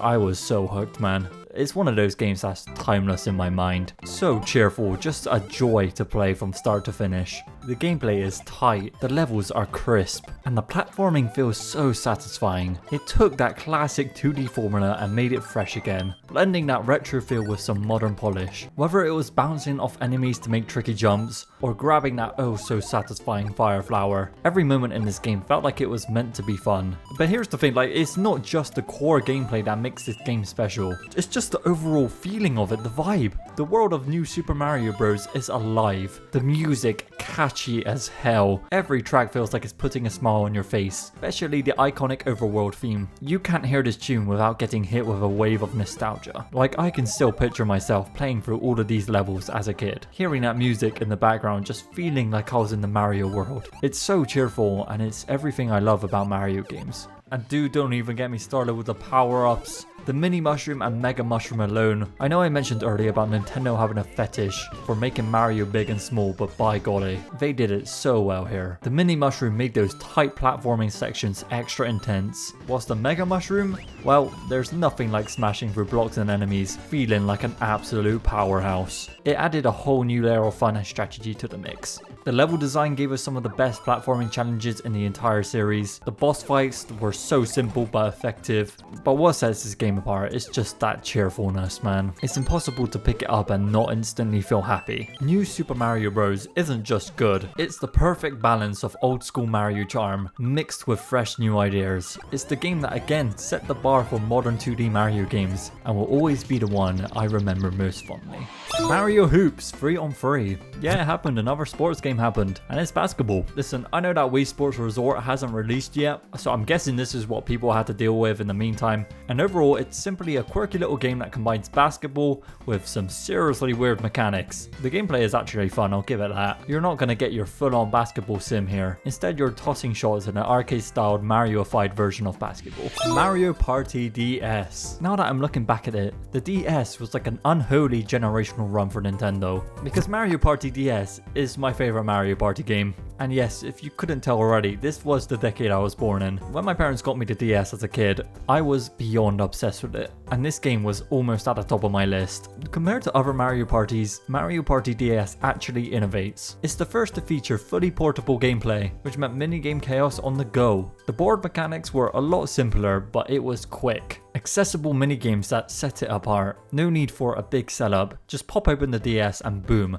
you're playing. It's a dream come true for a kid like me back in the days. It's not just the ease of playing it though, it's the fact that Mario Party DS made everything feel fresh in the way that other entries didn't. The touchscreen mechanics were new and fun, adding a layer of interactivity that the series hadn't seen before. Plus, it didn't get bogged down with too much fluff. Just pure Mario Party fun that's easy to jump in and out of. Mario Kart Arcade GP2. Arcade GP2 takes everything up a notch, but it's still very much the same game. You're still racing through the wacky tracks, but this time it's packed with even more Namco flair. The gameplay itself is solid, tight controls, and of course that arcade racing feel. But again, the real highlight here is the crossover charm. These games are a bit niche, man, and you're not likely to be racing at home unless you emulate it. Overall, if you somehow manage to find this one in the arcade, be sure to whack that £1 in and give it a blast because it is good fun. Okay, this is what peak Mario Sports looks like. Mario Strikers Charged didn't turn the football chaos up a notch, it blew it up with electric fences and literal murder tackles. Every character has their own insane special move, like Waluigi summoning purple vines because oh well, of course he would. But what I love most is how aggressive and unhinged everything feels. This isn't your grandma's football game.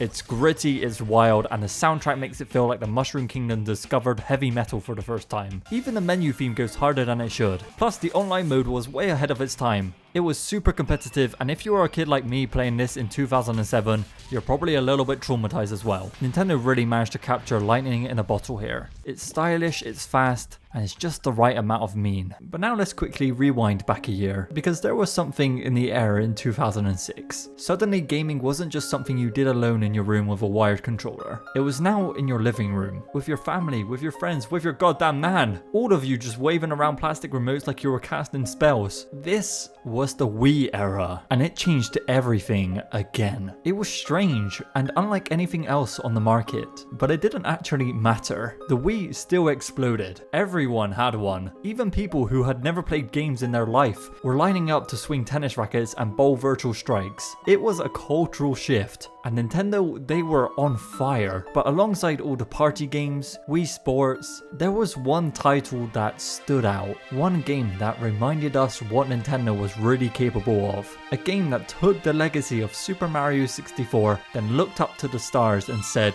we can go further. This is my favorite Mario game of all time. This is Super Mario Galaxy.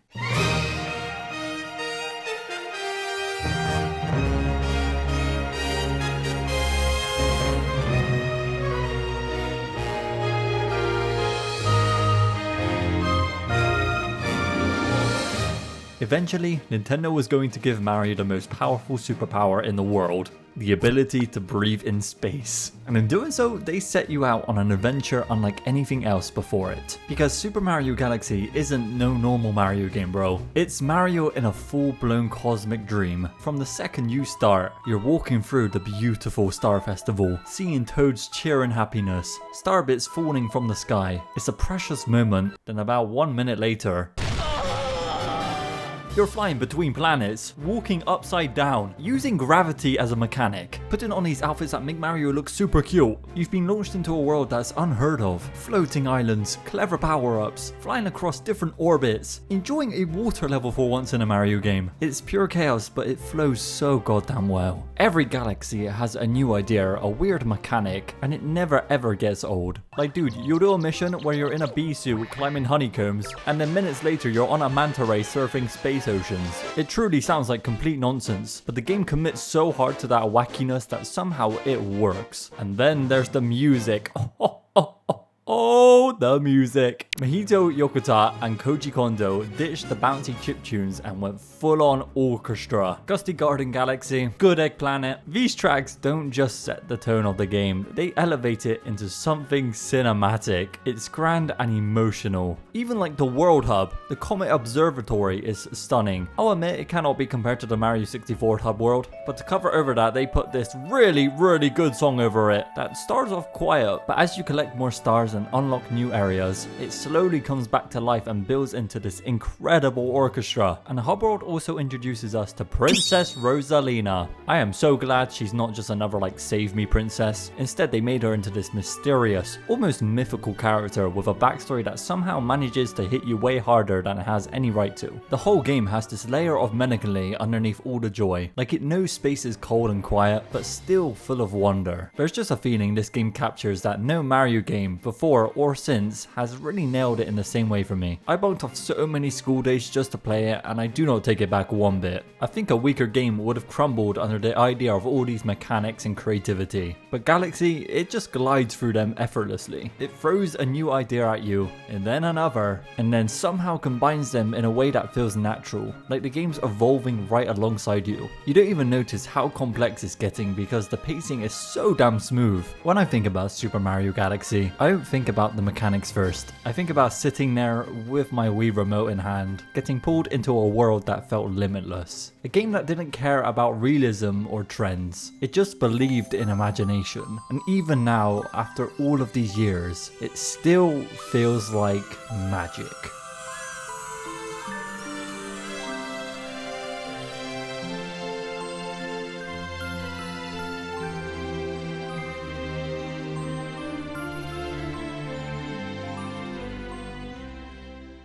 Mario Party 8. Yeah, we've crash landed back down from the stars and landed face first into the dice blocks. This was the series' first jump onto the Wii, and you'd think with all that motion control hype, they'd do something big. But nah, this game just kinda exists. And I don't really like it. To be fair, it's not all bad. There's definitely fun to be had with friends, especially if you have that nostalgic connection to it, which I definitely do not. But when we're looking at the Mario Party series as a whole, this one is kind of just awkward. It's not broken, it's not awful, it's just there. Mario and Sonic at the Olympic Games. This was one of those crossovers that sounded fake even back then. Mario and Sonic at the Olympics. Not racing through Green Hill, not stomping on Koopas. Instead, you're doing hurdles and table tennis in China.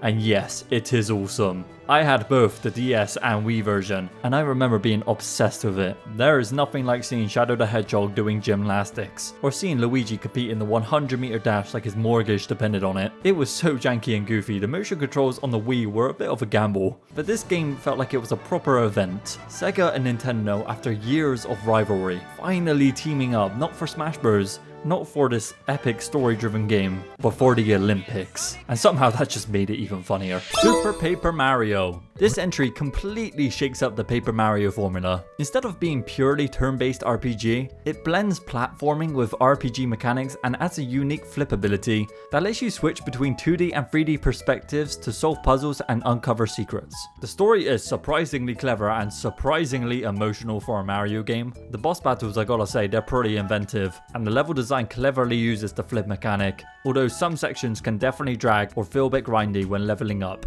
This game also leans more heavily on dialogue and storytelling than the previous entries, giving it this more narrative driven feel without losing the charm of the series. The combat this time is definitely simplified, which I can imagine might actually frustrate hardcore RPG fans, but I think it works well for keeping the action flowing in a platforming context. In my opinion, it's definitely not a traditional Paper Mario by any stretch, but the combination of humor, creative mechanics, and a surprisingly touching story makes it one of the most unique entries in the series.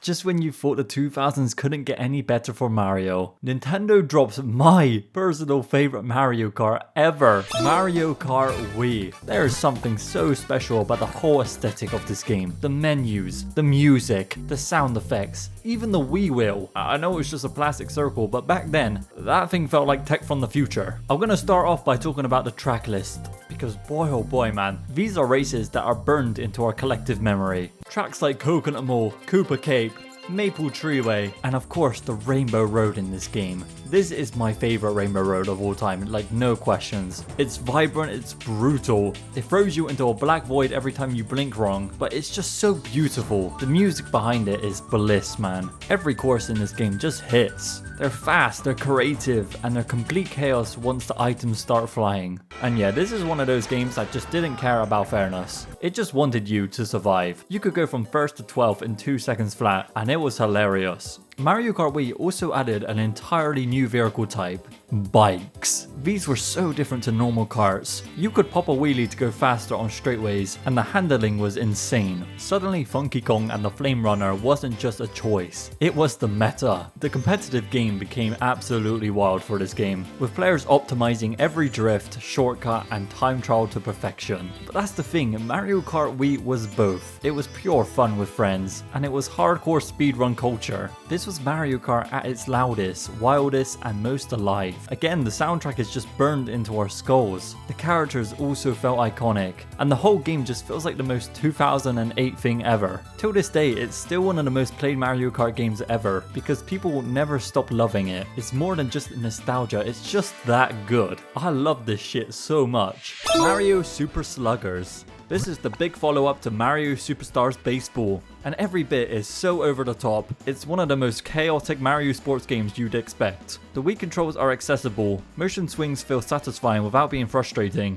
but it's definitely more about fun than precision. The roster is ginormous, pulling in tons of Mario characters, each with unique stats and special moves, which keeps matches varied and unpredictable. But the game definitely shines in the multiplayer. Up to 4 players can team up or face off, and the craziness ramps up with wacky items, exaggerated super pitches, and instant comebacks. However, on the other hand, single player though, can definitely feel a bit grindy, especially when unlocking all the characters and stadiums. In my opinion, it's not a hardcore baseball sim, and if you want realism, well, you're gonna be disappointed. It's a goddamn Mario game for crying out loud.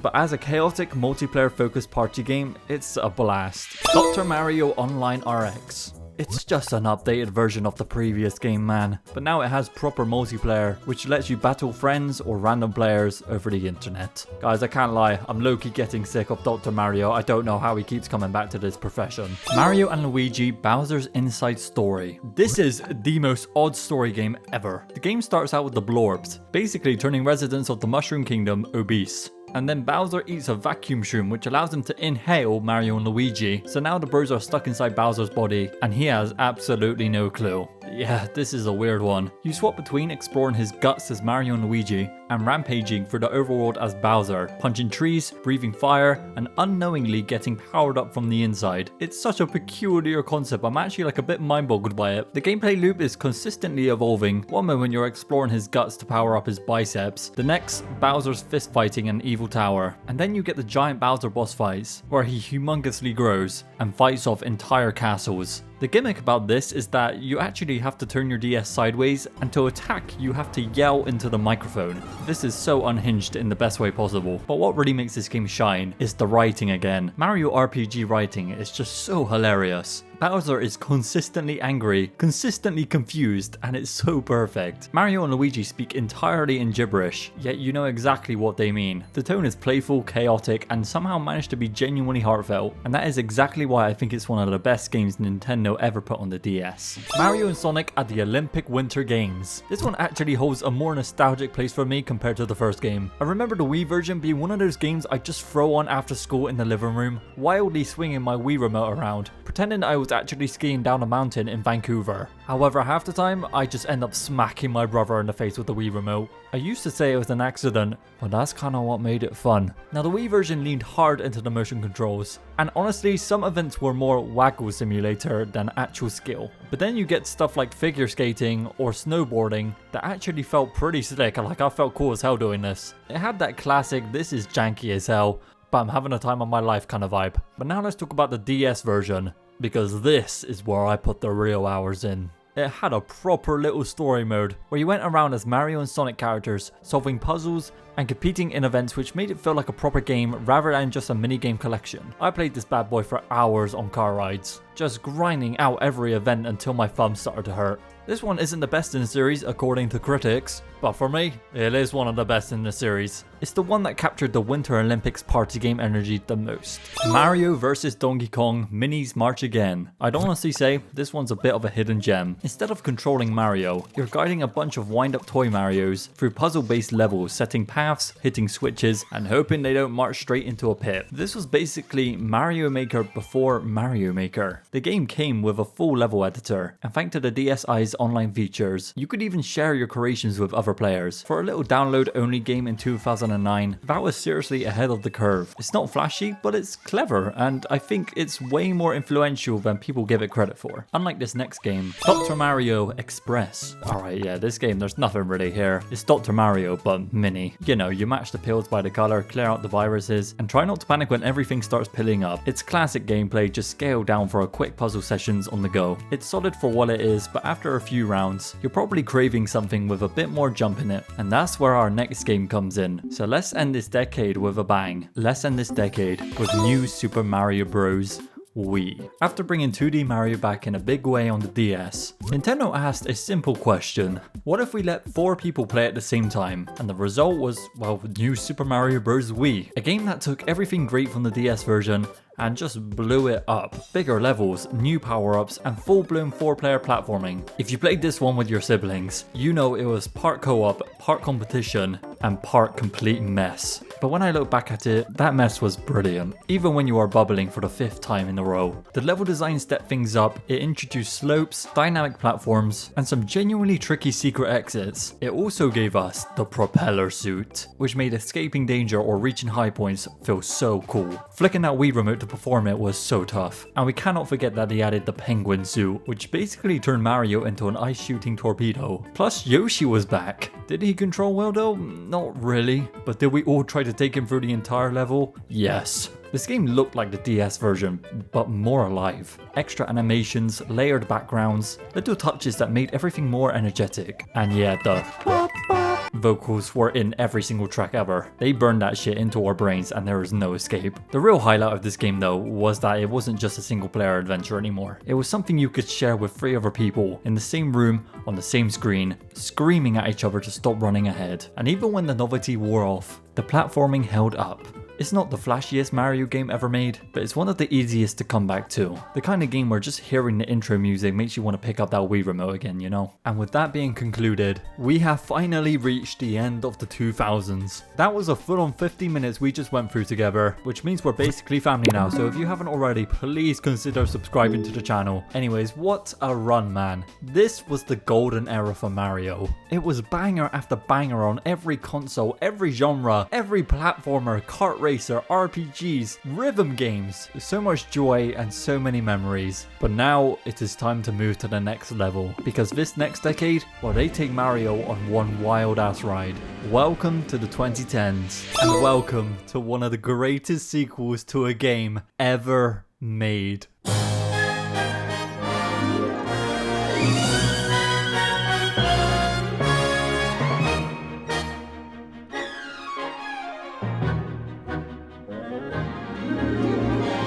Super Mario Galaxy 2.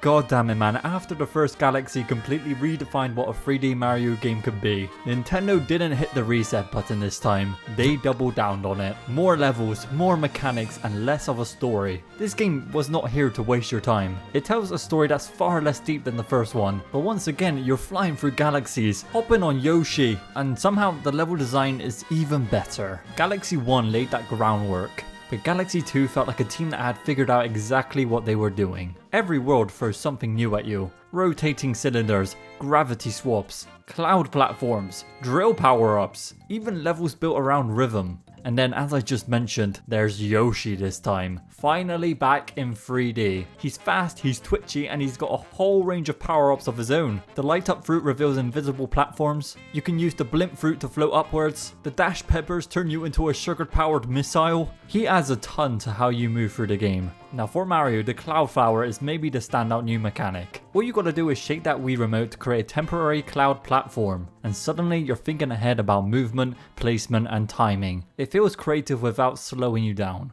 Now the Comet Observatory is gone, replaced with a more stripped back world map. It's not as pretty or atmospheric, but it makes one thing clear. This game is all about the levels. No fluff, just straight up platforming excellence. And of course, the music is still unbelievable. Landing on Sky Station Galaxy is a feeling like no other. Or even jumping on Throwback Galaxy, bro. It's so good to hear songs like this again. This is my third favorite Mario game ever, man, and there's a good reason for that. The whole game is tighter, faster, and more focused than its predecessor. It's like Galaxy 1 was the proof of concept, and Galaxy 2 is that victory lap. There's also no Rosalina this time, as her story is complete. There's no slow build up, no long-winded cutscenes, and depending on what type of person you are, you may or may not love that. This time it's just Mario, Stars, Yoshi, and go. I think Super Mario Galaxy 2 doesn't get enough credit for what it managed to pull off. You guys will only realize how fun some of these levels are when you get to experience them, dude. Wild Glide and Tail Trunk Galaxy are both brilliant, and always takes me back to the nights where I'd crack open a fruit chute and play this game relentlessly. Sequels often try to reinvent the wheel. This one just refined it into something sharper, cleaner, and more addictive.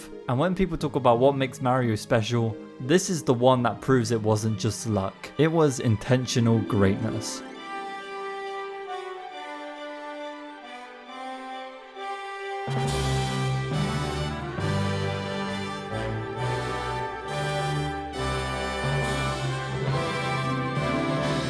Mario All-Stars 25th Anniversary Edition. To mark Mario's 25th anniversary, Nintendo re-released Super Mario All-Stars on the Wii. Yeah, it was kind of bare bones for a celebration, and Nintendo definitely could have gone harder. But if you missed this game for the first time around, this was still a great way to see how Mario evolved in his early years. Mario Sports Mix. So Nintendo hands this one over to Square Enix again, except this time they say, yeah, fuck making another RPG, let's make a sports game instead. What do? They make a game where the Mario roster and 3 Final Fantasy characters play 4 sports in the same game. Basketball, volleyball, hockey, and dodgeball. It honestly works better than you expect. The presentation is super slick, and the fact that characters like Ninja, White Mage, and Mogul show up still makes this one of the strangest crossovers in Mario history. But now, after Mario went galactic on the Wii, Nintendo had a challenge to conquer. How do you fit this 3D man onto a tiny handheld and still make it feel massive? Their answer was Super Mario 3D Land. It was the first original Mario platformer on the 3DS, a console that at launch was kinda struggling. The 3DS was cool,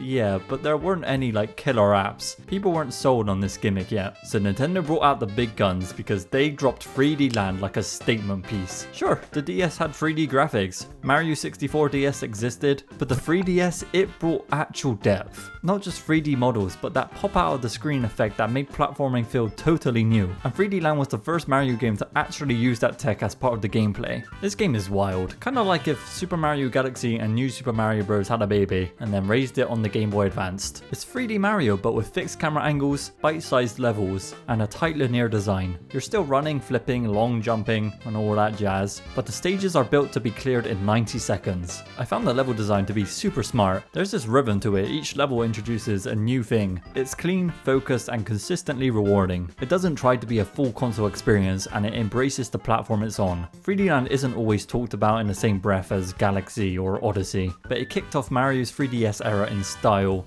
and helped turn the whole console around, and that is why they went on to release Mario Kart 7. Now you all know this wasn't my first Mario Kart, that was the DS, but when I got this one, it made my jaw drop when I first saw it running in full 3D on a handheld, and somehow it actually played amazingly too. This game added two big things that changed Mario Kart forever: gliders and underwater driving. Suddenly tracks weren't just twisty, you were flying off ramps and soaring over lava pits like it was nothing, and the underwater, surprisingly smooth. It should have felt like it couldn't work, but it did. It actually opened up new paths and strategies. The track list is solid as well. You've got new classics like Music Park, Woohoo Loop, and Shy Guy Bazaar. That's a banger. And of course, it wouldn't be a Mario Kart game if there weren't a bunch of returning tracks as well. Now, alongside introducing the gliders and stuff, this was the game that also introduced custom karts. You could mix and match tires, bodies, and gliders to fit your playstyle. Light characters with giant wheels was stupid, but fun. And the best part is that there's no bikes and no overcomplicated mechanics, although I kinda do like the bikes. But still, this was just pure, tight racing with enough new ideas to feel fresh. It's one of those entries that doesn't scream innovation, but everything it did, gliders, underwater, kart customization, has stuck around ever since. And for a game called Mario Kart 7, it kinda proves that by now, Nintendo knew exactly what they were doing. Mario Party 9. This is the game where Nintendo went, what if we scrapped everything that made Mario Party Mario Party? Because now there's no more roaming the board solo. Everyone is crammed into one vehicle, moving together like a cursed Nintendo road trip. Look, I kinda get it. I guess it's meant to be more accessible, like a nobody gets left behind concept, I don't know. But in practice, it felt weirdly passive. You weren't really playing against your friends, you were just kinda there watching the chaos happen. To be fair, the minigames are solid and the game looks visually great. There's polish here for sure, but for longtime fans it was a shock. The soul of the series felt like it got shoved into the backseat. Still, I'm willing to give it credit for trying something new, even if it didn't quite stick the landing. Mario and Sonic at the London 2012 Olympic Games. By 2012, the novelty of Mario and Sonic teaming up had kinda worn off, but London definitely brought back the magic for me. The Wii version once again leaned hard into the spectacle, and the motion controls were just as chaotic. I still have vivid memories of doing hurdles in the living room, looking absolutely insane whilst the game barely registered my movement. But the 3DS version, this one actually surprised me. It ditched the big party vibe and instead had an actual story mode again. This time with Eggman and Bowser trying to ruin the Olympics by trapping events in fog. You'd go through different days competing in events to clear them, which definitely gave it a more structured feel compared to the Wii. The London games were great. Still silly, still very janky at times, but somehow addictive. And for me, the handheld story modes are what made these Olympic titles feel worth revisiting, rather than just playing a sports collection, which is still fun as hell by the way. Mario Tennis Open. This is the first real handheld Mario Tennis in 3D. And it's a solid portable tennis experience to say the least. The game keeps the classic Mario flair with wacky courts, special shots, and a fun roster of characters. The controls are extremely simple, but the addition of touchscreen minigames and online multiplayer gives it a nice layer of depth. I don't have too much to say about this game, I'll be dead ass, but I can imagine it being addictive on the go and perfect for quick matches.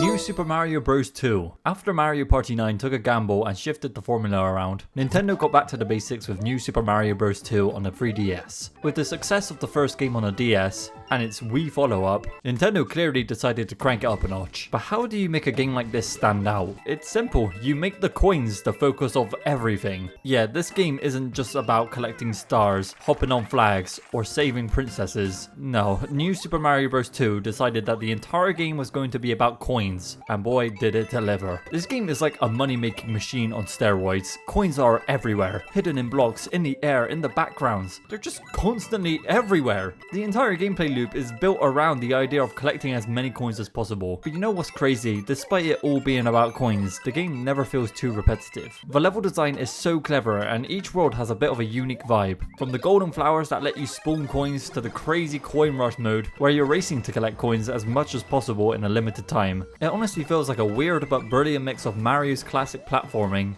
and something more arcade-like. It's such a simple idea, but it's implemented in a way that makes it feel fresh. My absolute favorite part about this game is having that goal to get 1 million coins across the entire playthrough. It's a number that's so daunting yet kind of exciting because suddenly you start chasing it without even realizing it. Anyways, yeah, I think this is a great game, and after the success of this one, Mario made his way back to the home console with the Wii U and Super Mario Bros. U. Yeah, a lot of these came out this decade, and this time everything felt just bigger. The levels were more expansive with tighter platforming and increased challenges. The flying squirrel suit was a huge game changer, and the HD visuals made the Mushroom Kingdom look incredible. I won't lie to you lot, I'm kind of running out of things to say for these games without repeating myself. They added Baby Yoshis to this one. That is honestly all I have to say. Paper Mario Sticker Star. Oh, this game's awful. This one took the most unnecessary turn for the series, as it replaces the classic RPG mechanics with stickers. And at first you think it's a cool concept until you realize your stickers are one-time use. So once they're gone, that's it, you can never use them again. It kills all motivation to fight in this game. I really did struggle to get through all of it. I don't want to sound too harsh, like there are some positives here, whether that's the visuals of the game or the music, but like there's not really a story here that I enjoyed. This one just isn't for me personally. If it's for you though, fair play. Mario and Luigi Dream Team. After the success of Mario and Luigi Bowser's Inside Story, Nintendo attempted to create something super similar to that idea. This time, it's all about Luigi falling into a deep sleep,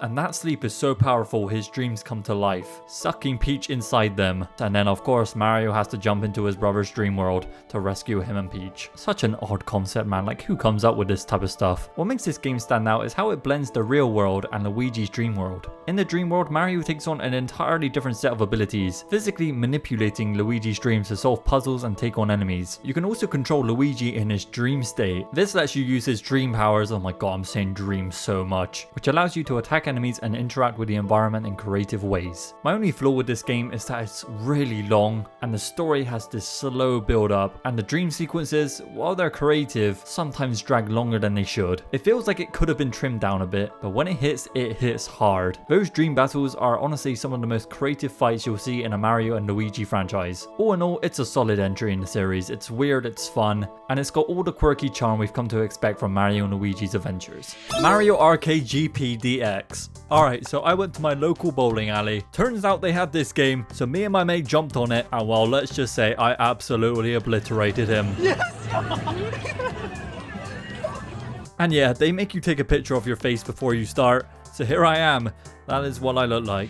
Mario Party Island Tour on the 3DS is fine. It tries to bring the party to handheld, but I don't think it hits the same personally. Each board has its own ideas, which sounds cool until you realize most of them are shallow and over way too quickly. The minigames are decent, nothing iconic, but it gets the job done. And yeah, it looks nice for the 3DS, but it all kind of feels empty. It's a party for sure, but more like one where half the guests have already left. Super Mario 3D World. Okay, please don't like bomb my house after what I'm about to say. When coming off the Galaxy games to play this, as a kid, I was kinda disappointed, I won't lie. But hold on. Over the years, I have grown to love it more and more. It follows the structure of 3D Land, you know, linear levels with a flagpole at the end. Everything here is just dialed up. You get 5 playable characters, each with their own strengths. The controls are tight and responsive. The cat suit is one of the most versatile power-ups in the entire series. And the level design is constantly throwing new ideas at you. Every stage feels fun and creative, with clever gimmicks that never overstay its welcome. Collecting the stamps is low-key addicting, and even the little details like the ability to unlock Luigi Bros if you have the new Super Luigi U save data. It just shows how much care went into this game. The music is another highlight as well. It's catchy, jazzy, and full of energy. And the boss fights are genuinely memorable.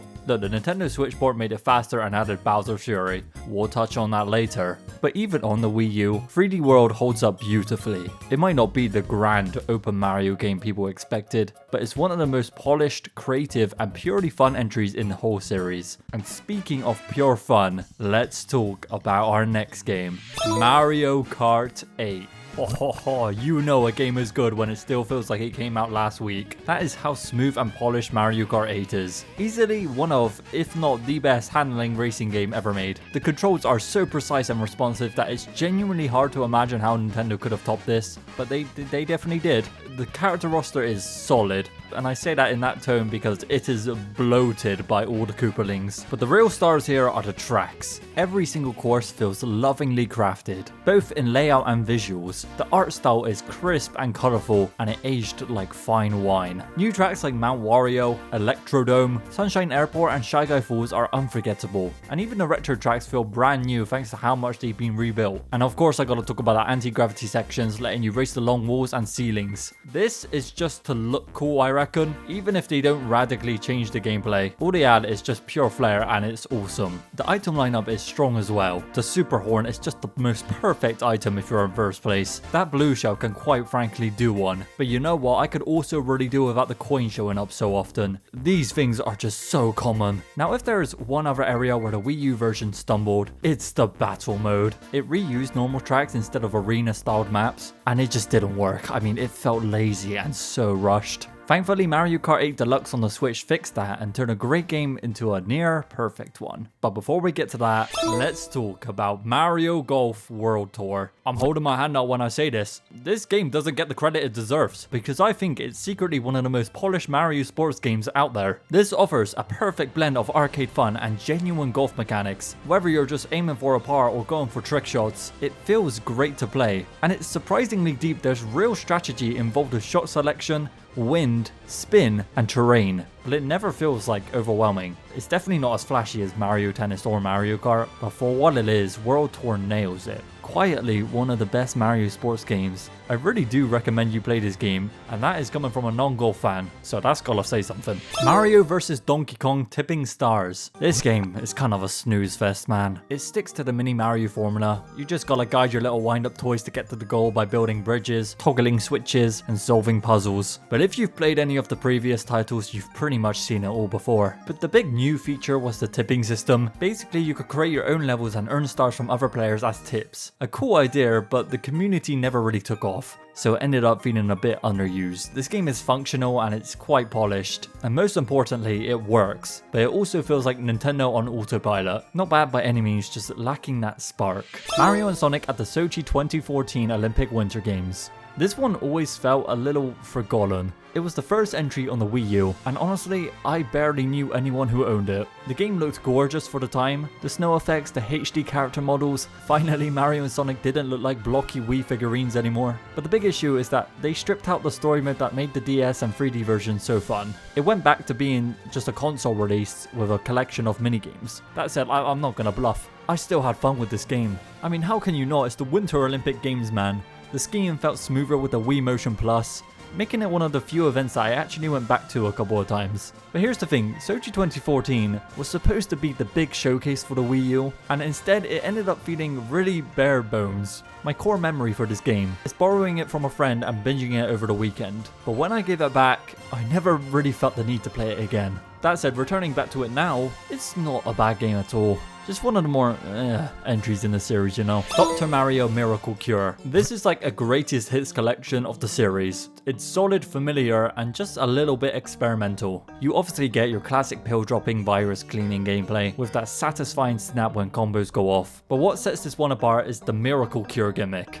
These are power-ups that can clear rows, columns, or specific virus colors. They definitely add some spice to these games, but they also make the game way easier. Sometimes a little too easy. Look man, it's just Dr. Mario again. Miracle Cure knows exactly what it is. Mario and Luigi Paper Jam. Okay, on paper, this game sounds cool as hell. A crossover between Mario and Luigi RPGs and Paper Mario. That should have been amazing. But instead, this game is painfully safe. Both Bowsers team up and both Peaches get kidnapped. That's pretty much it. Considering this crossover between two beloved RPG series, it's a major letdown. There's no Paper Mario partners, none of the original Mario and Luigi NPCs, and no clever mixing of the two worlds. It just feels like a huge missed opportunity for character interactions and creativity. Whether that was the Alpha Dream playing it safe, or Nintendo restricting the roster due to the direction of the Paper Mario brand post-Sticker Star, we will never really know. That said, the game itself is still enjoyable, like seeing Mario, Luigi and Paper Mario together is genuinely charming. even if Paper Luigi mysteriously got left out, probably because all 3 characters moved together during exploration, and a 4th man could have caused way too many plot holes. But it's not hard to look at Paper Jam and wonder what it could have been. It had the setup, it had the characters, it had that legacy, but it just played things too safe. It's still a good time, just not the unforgettable crossover it should have been. Mario Party 10. Jesus Christ, this game is so bad. Definitely the worst Mario Party ever. Mario Party 9 already threw out the winning formula for no reason, and instead of walking it back, 10 somehow makes it worse. Sure, some people still enjoy the car mechanic, and hey, good for you, pal, but I am convinced most of those people haven't played the older entries. Everyone crammed into one vehicle just sucks the life out of the game. There is no tension, no strategy, just a slow, dull march across the board, while the game drips out mini games every now and then to keep you awake. That is my review of the game. The Bowser Party mode, which sounds fun on paper, but in reality it's totally broken. You cannot beat this guy, man. And the Amiibo Party mode actually does kind of play like the classic Mario Party, but you gotta buy Amiibos to play it. It's like Disney Infinity all over again, except that game was actually goated. Anyways, let's move back to a banger. Super Mario Maker. This will be one of the most creative things Nintendo ever releases. Mario Maker takes 30 years of Mario platforming and throws you the keys. So now you build the levels. The level editor they give you is super intuitive. You can drag and drop enemies, terrain, music, whatever you want, and watching it come to life instantly is incredibly satisfying. The best part? You're not limited to one style. You can switch between the classic Super Mario Bros., Mario 3, World, and new Super Mario Bros. U at any time, each with its own unique mechanics and visuals. Some people made death traps, others made autoplay music levels or clever puzzles. It really felt like the community was the game. Logging in every day to see what madness people had uploaded became the real magic. Now obviously there are some limits. It was missing slopes at launch, which weirdly felt like a big deal, and the 100 Mario challenge mode got old pretty fast. Plus searching for levels was kind of a pain, and Nintendo's online sharing tools weren't exactly modern. But flaws aside, Super Mario Maker turned the Wii U into something special. It wasn't just a level editor, it was a celebration of Mario's legacy, handed directly to the players. Unfortunately, the next game is the opposite of this. Mario Tennis Ultra Smash. Welcome to the definition of bare bones. You boot it up expecting a full-featured Mario sports game, and then realize almost everything is missing. There is no story mode, barely any unlockables, and the character roster is so tiny. Even basic things like themed courts or fun minigames, things older entries nailed, are practically non-existent here. The big new mechanic is the Mega Mushroom. You grab one mid-match and your character just turns huge. It's chaotic for about 10 seconds and then just becomes annoying. To its credit, the core tennis gameplay is still solid. Tight controls, satisfying rallies, and the visuals look sharp, but that is really all it has going for it. Everything else feels rushed and unfinished, like a tech demo that accidentally got released as a full game. Even the name Ultra Smash sounds more exciting than the game actually is. Super Mario Run. Released in December 2016, Super Mario Run was Nintendo's first official mobile Mario game. The game features simple one-tap controls and classic Mario mechanics, short levels, pipes, enemies, and recognizable visuals. The problem? It gets repetitive really quick. There's not much variety in the gameplay, and whilst hitting the high score can be fun, it soon feels quite shallow. I don't particularly enjoy mobile games as a whole anyways, except from like the occasional Geometry Dash or Jetpack Joyride, but other than that I will never play this game ever again. Mario Party Star Rush.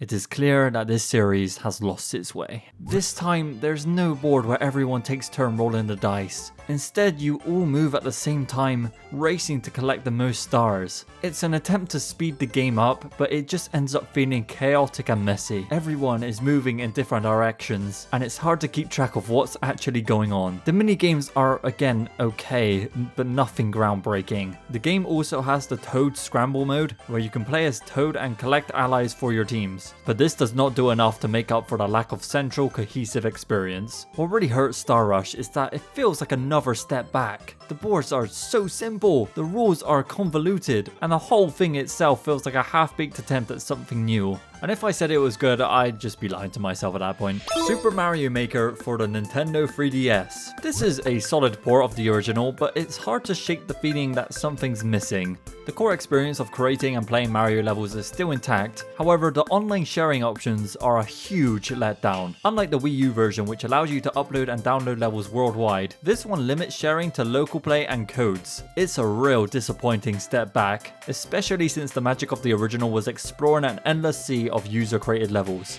Paper Mario Color Splash. 2016 was a rough year for Nintendo fans, and Paper Mario Color Splash didn't do much to improve it. There is a lot to admire here. The writing is sharp, the graphics are stunning, and the music is fantastic, but unfortunately it carries over many of the same issues from Sticker Star. There's no partners, no experience points, and the characters remain disappointingly generic. The combat here is still a big problem. The card system replacing the sticker mechanic just feels as intrusive, and the lack of an immersive world map detracts from the experience. In short, Color Splash has its moments, but if you're a Paper Mario fan, the first 3 games are far superior. Mario and Sonic at the Rio 2016 Olympic Games. Rio 2016 was a weird one for me. On the Wii U, it felt like Sega and Nintendo knew the formula was running out of steam. The graphics were shiny, the events looked colourful, and the Brazilian setting gave everything a lively vibe, but it didn't have much staying power. I vividly remember messing around with the Rabbids event, which was surprisingly fun. It's basically Mario and Sonic smashing into each other with no real strategy, and of course I always pick my boy Bowser because he's an absolute machine. But the 3DS version though, that is where things got more interesting. It brought back the proper story mode again, where you trained under different gyms led by Mario and Sonic characters, depending on who you sided with. I absolutely loved this idea because it made the whole thing feel like a journey instead of just random minigames. I tell you, I spent way too long grinding through these challenges just to prove I had the better gym. It felt like Pokemon met the Olympics, man. But if I'm being honest with you lot, Rio 2016 never quite hit the highs of London or even the Winter DS game. It was fun in bursts, especially with friends, but when I think back on it now, it feels like the series was starting to lose its magic.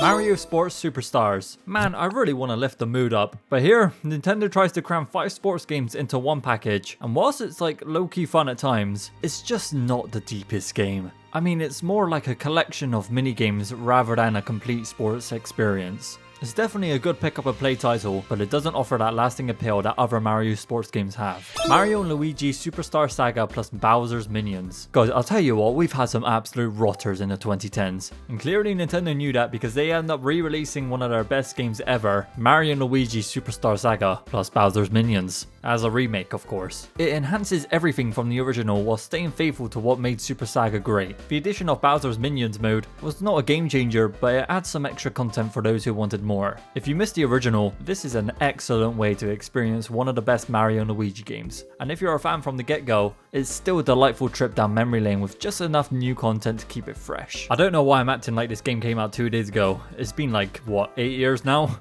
To be honest, I don't even know if I want to move on to the next game, because it might make me cry a little, but we'll do it anyways. Mario Party, the top 100. At this point, Mario Party was in the gutter. Nintendo had clearly lost faith in the classic board formula that made these games great, and with the top 100, they basically scrapped that altogether. To be honest, this game sounds like a dream, bringing back the best minigames from across the entire series into one package. But when there's absolutely nothing to play for, you're just jumping from minigame to minigame with no real stakes or payoff. There is technically one board, but look at it, it's painfully basic. There's no item system, no chaos, no real strategy, just a bland, stripped down mode to loosely tie in with the minigames. And the lack of online play is diabolical. If any Mario Party should have had an online matchmaking or tournament, it was this one. In the end, the top 100 feels more like a glorified menu screen than a full Mario Party experience. Sure, the minigames are great, but without the boards, without the unpredictability, it completely misses the spirit of what made the series iconic in the first place. This was not just a stumble, it felt like the end of something. And thank the Lord, at the same time, the 3DS was finally winding down. The Wii U was already considered a total failure. Nintendo seemed completely lost, like they weren't sure where their audience had gone or how to even win them back. But then, from out of nowhere, the Nintendo Switch released. A sleek hybrid console that lets you play on your TV or take your games on the go without sacrificing power or quality. For the first time in years, there was a genuine hype around a Nintendo launch, and leading the charge was a game that felt like a redemption. Like Nintendo saying, we remember what fun is supposed to feel like. That game was Mario Kart 8 Deluxe. Yes, this is technically a port of the Wii U version, and I said what I needed to say about that game, but this right here is just everything. They did it all so perfectly, so right that it became Nintendo's most sold video game of all time. All the original content and DLC were bundled in from the start, the visuals were excellent, the performance was buttery smooth, and most importantly, they fixed the one thing that everyone hated, the battle mode. No more awkward races on full-size tracks pretending to be arenas. Now you had proper battle maps, proper chaos, and proper fun. The roster was also expanded massively. I mean, look at this now. They got everyone. The online mode worked beautifully. The local multiplayer became effortless, whether you were playing on a TV or popping off the Joy-Cons at a party, it just worked. Mario Kart 8 Deluxe wasn't just a good game. It was the turning point for this company. The moment Nintendo stopped coasting and remembered what made their games great. After years of half-steps, filler, and forgettable spin-offs, Deluxe felt like the beginning of something new. And it was, even though it was just a port. This was Nintendo finally back in the driver's seat. A polished, complete package that showed Nintendo was back on its A-game. It brought old fans back, sold consoles, and kicked off the Switch's first year with style. But what came next? That is where things got a little weird, in the best way possible. Mario plus Rabbids Kingdom Battle. No one knew what to expect from this game. When the leaks first hit, it sounded like a joke. Mario teaming up with the Rabbids, holding blasters in a grid-based tactical shooter. It felt like a fever dream, but then it launched and somehow against all the odds, it worked. At its core, it's a turn-based tactical strategy game. You take control of a team of 3, Mario and his friends paired with the bizarre Rabbids versions of themselves, like Rabbid Luigi or Rabbid Peach, and yes, Rabbid Peach steals the entire show. Each character has their own weapons and abilities, and battles take place on grid-based areas full of cover, pipes, and opportunities for more stylish combos. You can slide tackle enemies, bounce off your teammates to extend your range, and chain together turns with ridiculous finesse. It's strategic but never overwhelming. The game nails that perfect middle ground, deep enough to be satisfying but simple enough for anyone to jump in and feel smart. But what really sells Kingdom Battle is how much heart it has. The overworld is surprisingly detailed and fun to explore. The cutscenes are full of slapstick humor and subtle character moments. It was a reminder that Nintendo was taking risks again, and those risks were finally paying off. You lot, by this point the message was loud and clear. Nintendo was back. But it wasn't until they took that final, daring leap where the gaming world collectively held its breath. It was the moment everyone was waiting for. The moment when they were about to release something so monumental, so masterfully crafted, that it would be remembered as a landmark in gaming history. It wasn't just another Mario game again. This was the game that was going to define the Switch. The game I rank as my second favorite Mario game of all time. This game is Super Mario Odyssey.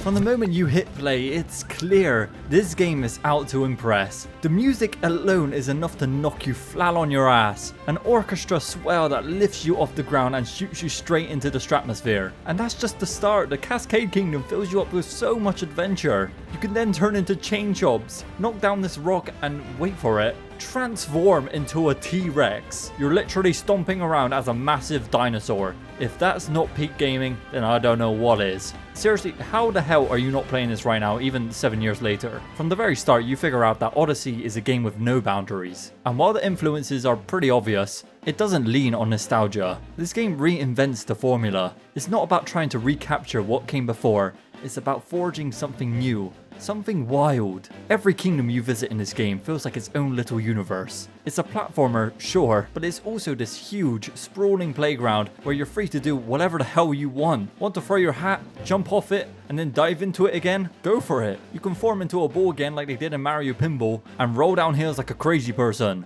The movement is so fluid and fun, and it truly encourages you to experiment and play around with it, because the possibilities are endless. But here's the thing I just adore about this game.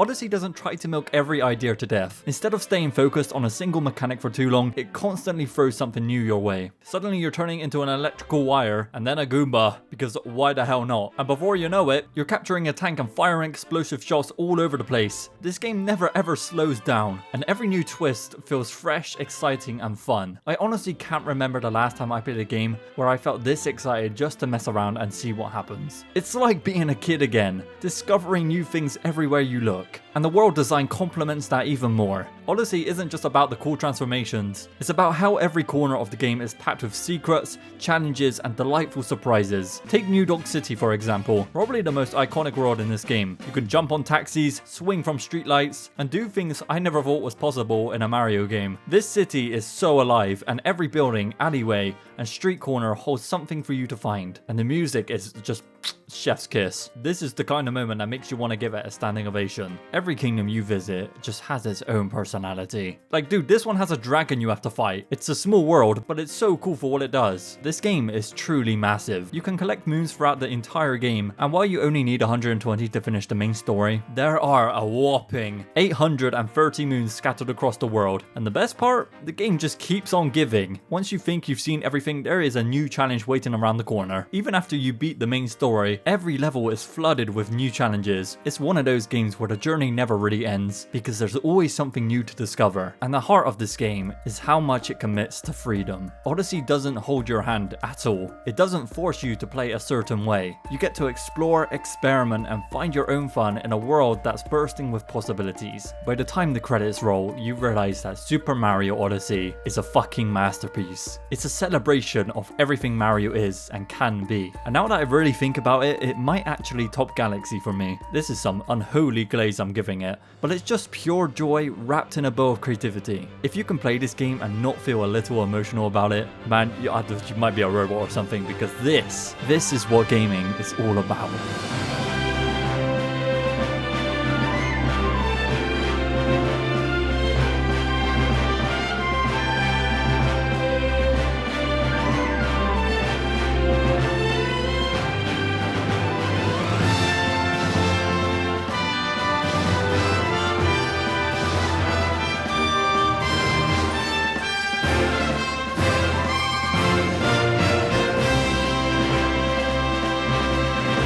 Mario Kart Arcade GP VR. Okay, so this is the Mario Kart experience that you cannot pick up at home because, well, it's VR and arcade only. You'll strap yourself into a giant race car pod, put on a headset, and suddenly you're whizzing around 3D tracks with Mario chaos all around you. It looks insane and way too much fun, but physically, I literally cannot play it. This thing is across the world, and I'm not even sure if they're still operating anymore. So yeah, that's bloody fantastic. Mario Tennis Aces. This kind of felt like Nintendo was finally taking Mario Tennis seriously again after the empty shell that was Ultra Smash. This one came swinging back pretty hard, with really good mechanics, a full roster, and a story mode. The gameplay is sharp as hell. You've got zone shots, trick shots, slow motion counters. It's flashy but still skill based. At higher levels it can get super intense, almost like a fighting game with rackets. There's even a stamina bar and racket durability. So yeah, matches can literally end with a KO. The story mode is fine, I mean, it's a tennis game. It gets the job done, you know. And the multiplayer, that is where it really shines. Whether you're playing casually or sweating it out online, Aces is fast, competitive, and fun. It's not perfect, but compared to where Mario Tennis was before, this is a huge step in the right direction.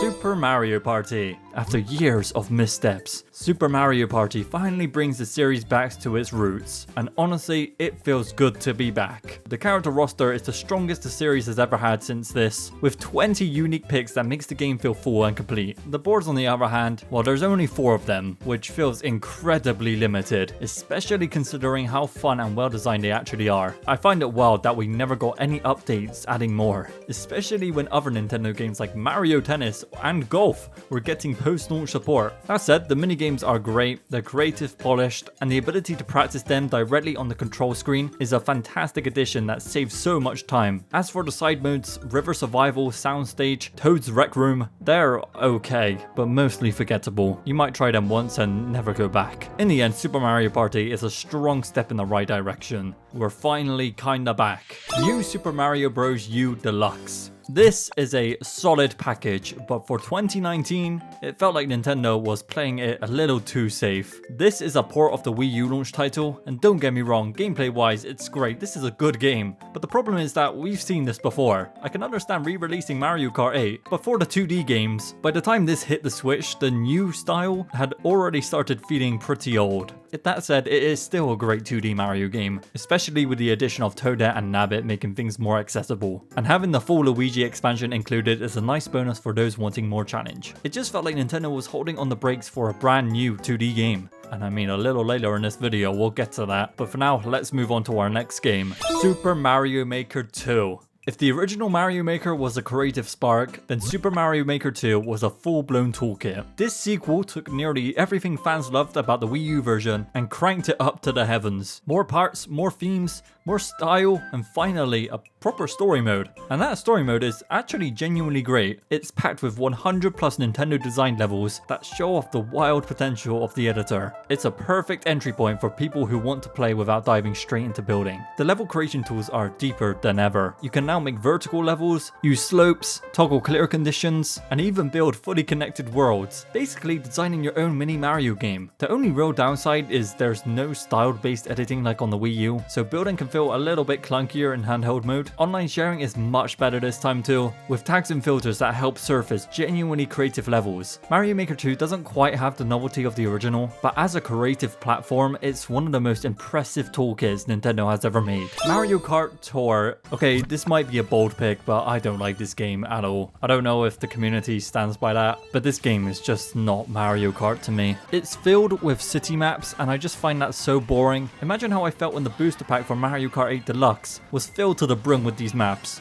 I don't know, just not for me. A cool idea for people who don't have a Nintendo Switch and only have mobile phones, and it was free to play, I guess. But yeah, I'm sorry, that's all I have to really say about this one. Mario and Luigi Bowser's Inside Story plus Bowser Jr.'s Journey. What a goddamn mouthful. This game might have been the final Mario and Luigi game on the 3DS. However, I think it's absolutely crazy that we're still releasing games for this system as late as 2019. The 3DS has nearly been around for a decade by then, and yet Nintendo managed to squeeze out just one more release. It's a testament to how enduring the system was and how dedicated they were to that fan base, even after the Switch had already made its mark. Okay, onto the actual game. It doesn't reinvent anything, but the original was so strong that it didn't need to. If you've never played Bowser's Inside Story, this is a great way to experience it. If you have, you will know it's a solid revisit, even if the magic doesn't hit quite as hard the second time around. Mario and Sonic at the Olympic Games Tokyo 2020. This one really felt like the grand final of the Mario and Sonic Olympic Games series. And honestly, I'm happy to say that it went out on a high note. The Switch hardware made everything look crisp and colourful, and for the first time in years, the series felt fresh again. The absolute highlight was the 2D retro events. Seeing 8-bit Mario and 16-bit Sonic race each other in old school Olympic minigames was such a clever touch. It felt like a celebration of their history, almost like the developers knew this might be their last hurrah. And the story mode was peak Mario and Sonic nonsense. Mario, Sonic, Bowser and Eggman all get stuck into this retro console and have to compete their way out. It's goofy, but it kept me hooked. And I remember binging through this one the weekend it came out without ever getting bored. There was also an arcade version of this game, but it was just fine. I played it once on holiday, and for what I can remember, it's just a stripped down experience with fewer events and none of the fun personality the Switch version had. A neat novelty for sure, but nothing worth tracking down unless you stumble across it. Now sure, once you're done with the story mode and you've had a few multiplayer sessions, there isn't a ton of replay value, but compared to the weaker entries before it, Tokyo 2020 felt like the series finally remembered what made it fun in the first place. If this is truly the last Mario and Sonic Olympic games we get, I'd say it was a pretty good send-off. And with that said, we have reached the end of the 2010s. This decade was a mixed bag for Mario, man. Sure, there were plenty of bangers, but blimey, there were some god-awful bollocks games out there as well. Nevertheless, this iconic character has continued to evolve with Nintendo. So let's see what Mario is up to in our final and present decade. Welcome to the 2020s, and welcome to Paper Mario the Origami King. This Paper Mario is definitely an interesting entry, and whilst I did have fun with it, there's a lot that could have been tweaked to make it even better. The story is about King Ollie, the origami villain who turns everything he touches into an evil fold. Mario's task is to take down the 5 streamers across the Mushroom Kingdom. Now the plot may seem a little bit cliche to some Paper Mario fans, but I think it works pretty well. It's a fun, quirky premises that gets the job done. Exploring the worlds is one of my favourite parts. I love finding hidden secrets and filling the origami holes. The visuals are beautiful. Origami King is one of the best looking Switch games in terms of style. But now let's talk about the main debate about this game, and that is the battle system. You line up enemies in a rotating grid, which sounds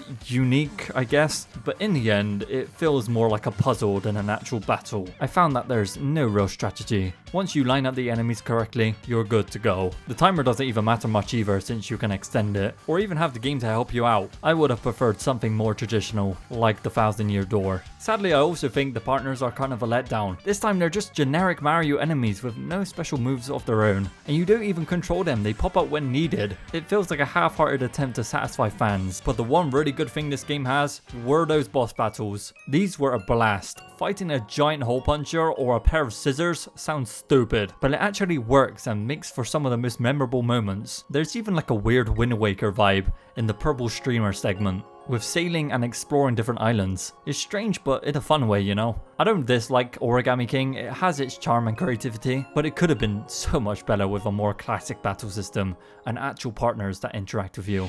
Super Mario 3D All-Stars. Ho ho, now this is a collection.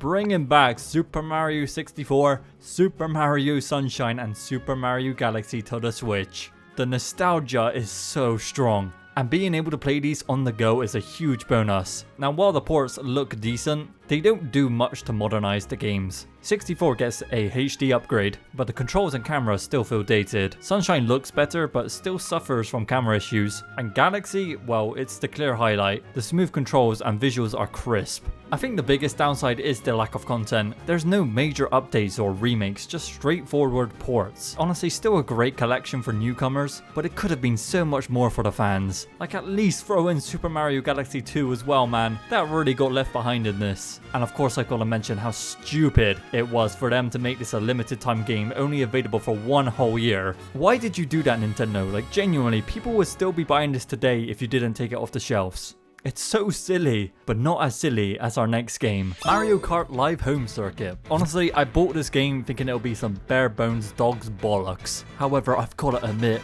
this game makes me feel like a kid again. Check out my official Nintendo driver's license. Yeah, that's what I properly look like. I cleared out my entire room to set up this track and found it so much fun. I mean, check out all this cool stuff I can drive around. I got my Legos, I got my books. I placed down figures that I could smash into. And the best part is that this game actually makes it feel like a real race. When I boost, the cart zoom forward in real life. When I get hit by a banana, that thing literally slows down. It's kind of crazy seeing the digital world and the physical world blend like this. Now, don't get me wrong, this game is awesome, but here's the thing, you kind of need a massive house to really get the most out of it. My room works, but the tracks end up being super tight, and after a while, it feels a little cramped. If you had a big ass living room or a basement, you could probably make some really wild courses. And realistically, I know myself, I'll probably pull this out once, maybe twice a year, set up the track, race a few laps, destroy some valuables, then pack it in the box to never touch again.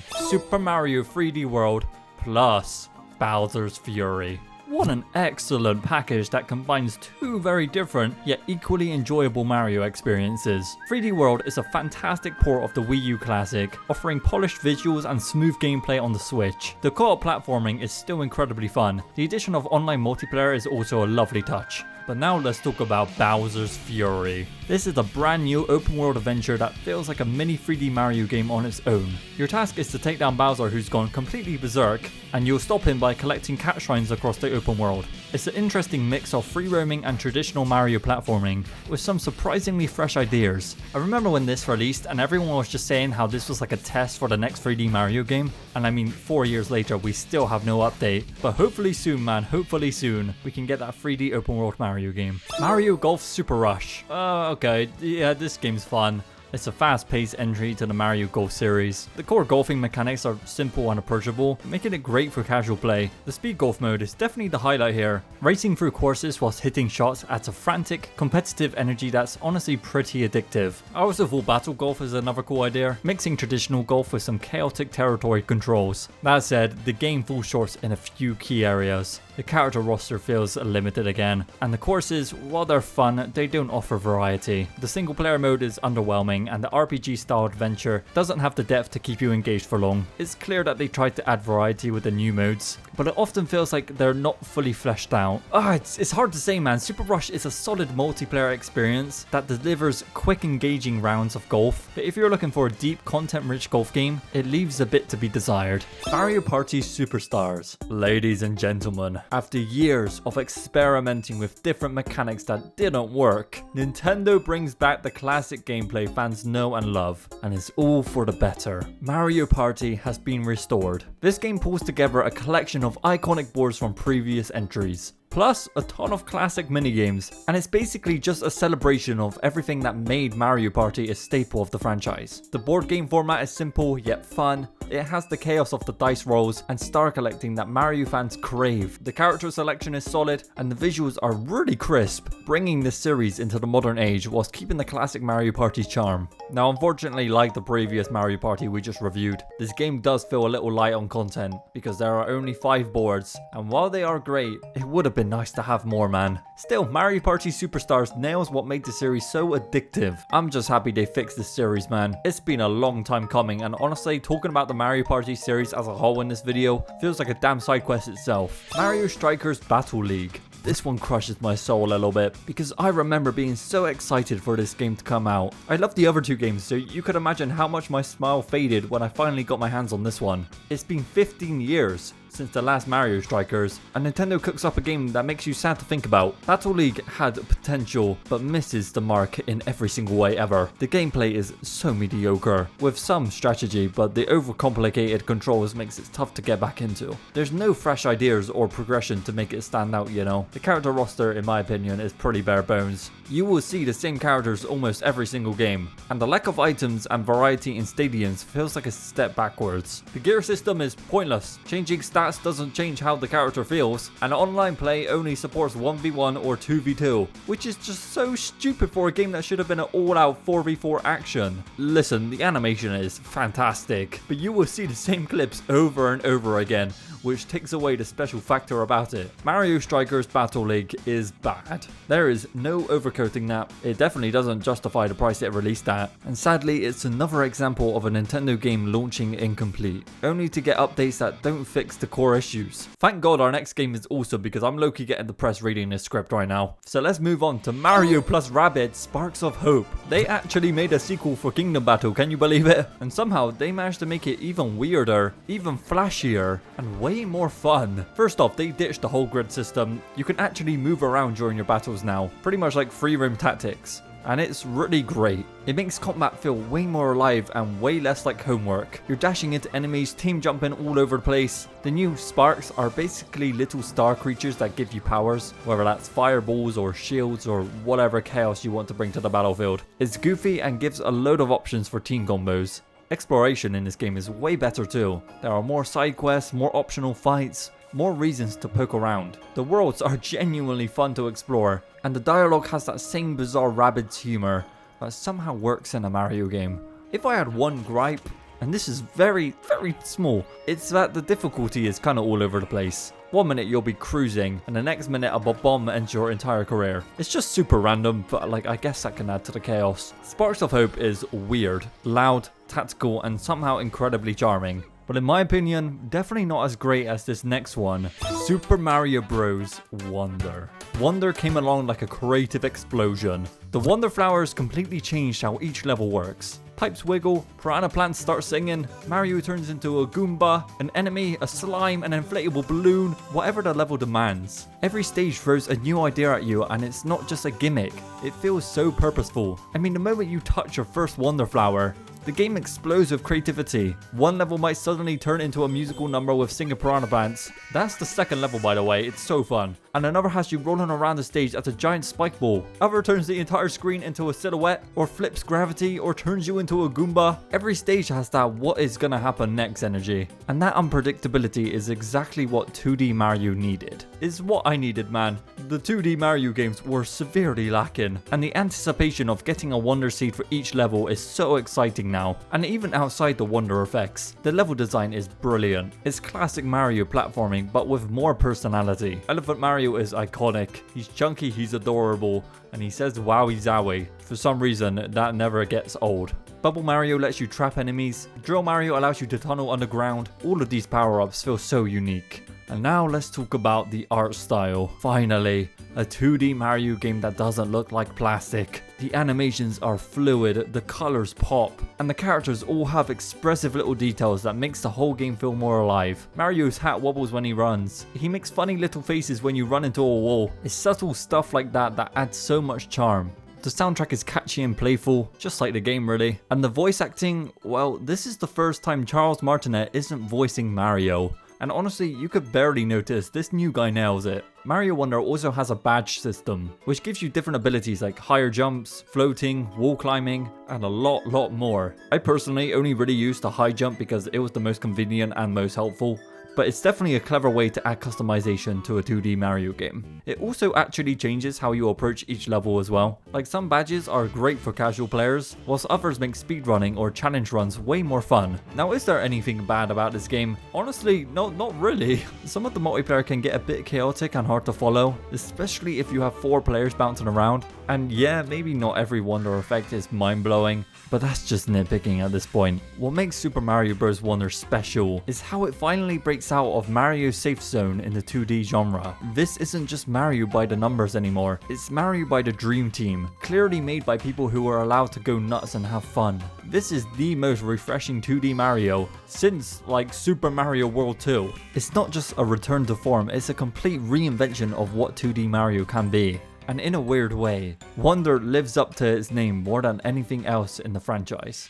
Super Mario RPG. So yeah, I already talked about the original Super Mario RPG earlier in the video. You know, I kinda glazed it, how weird and charming it was. And now, Nintendo actually remade it for the Nintendo Switch. And they fucking nailed it. This remake doesn't try to reinvent what it was. It just makes everything smoother, cleaner, and way prettier. The new art style is surprisingly perfect. It still feels like a toy box adventure, but now it's in full HD with expressive faces and buttery animations. The best part is that they kept the weird. The humor still hits and the music, do not worry, it slaps even harder now. You can also switch to the original soundtrack anytime you want. The Super Mario RPG Remake is beautiful and modernizes a cult classic just enough, and I love it for that. Thank you, Nintendo, for not messing this one up.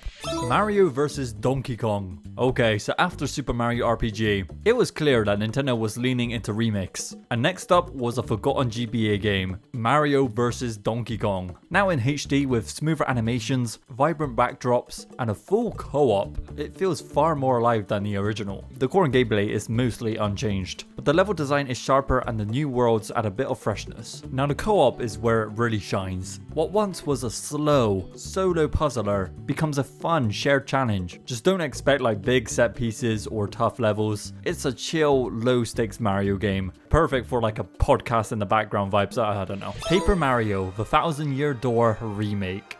Okay, so we're cooking with these remakes now, huh? This is how you do a remake. Nintendo looked at the original Thousand Year Door, a game that people have been praising for nearly 2 decades now, and instead of messing with what was already there, they just made it prettier like Mario RPG did. This game is gorgeous, like visually stunning. The paper effects feel more alive now, with some of the best lighting and shadow work I've seen in any Switch game. It's still charming, goofy, and full of personality, but now it runs like a dream and looks like someone handcrafted it onto a real stage. If you missed this back in the day, now is the perfect time. And well, if you didn't, then this is like revisiting your childhood but in HD. The 1000 Year Door is still one of the best Mario RPGs ever made, and this remake proves that. Super Mario Party Jamboree. Yes!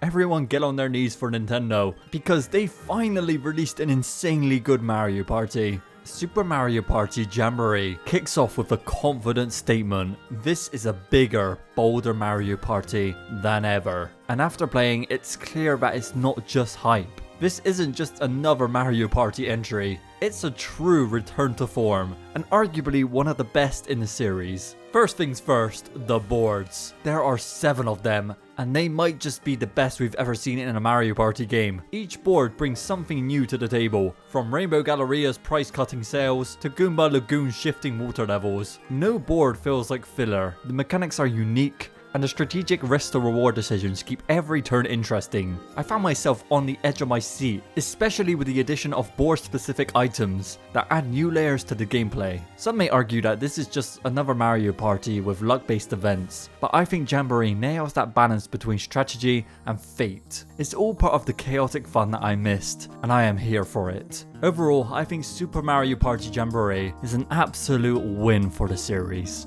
It improves on the classic formula with unique boards, fun mini-games, and plenty of ways to customize your gameplay. It's a fantastic return to what Mario Party is all about, having fun with your friends, with your family, or even strangers online. Nintendo has finally nailed it with this one. It's the true Mario Party we've been waiting for, and I'm so glad this whole Mario Party arc ends with a win. But hey, let's move on to our second to last game, Mario and Luigi Brothership. So I'm pretty sure this game was made just so the new voice actor could practice saying Luigi. And I'm gonna be honest, I was scared to go into this game simply because IGN gave it a 5 out of 10. But then I remember they gave Concord a 7, and now that game is shut down, so I decided to give this one a go. My take on it is that Brothership is the best combat focused crossover we've seen in the series. Battle plugs are genuinely strategic, and the animations make it feel alive. The world is bold and colourful, showing off how much the Switch can do. But I won't lie, the early hours of this game feel fucking endless. There's so much long dialogue, repetitive quests, and awkward pacing that makes it hard to stay invested in. The one weird thing that stood out to me in this game was the Luigi logic. This is where Luigi occasionally takes over to solve something for you or trigger a big moment. And I think it's cool, but it's also a crutch, especially in the early areas where the tutorials just go on and on. My opinions on this game are just all over the place, I'm gonna be honest. There's a lot of good here, but there's also a lot of bad. If you're craving that deep Mario RPG combat with charm, expressive visuals, and fun exploration, Brothership delivers the good. But if you're not into slogging through 50 plus hours of slow build up, this one might test your patience. And now everybody, we have reached the latest Mario game to date. Nintendo have launched the Nintendo Switch 2, and with it comes a celebration of Mario's legacy, Mario Kart World.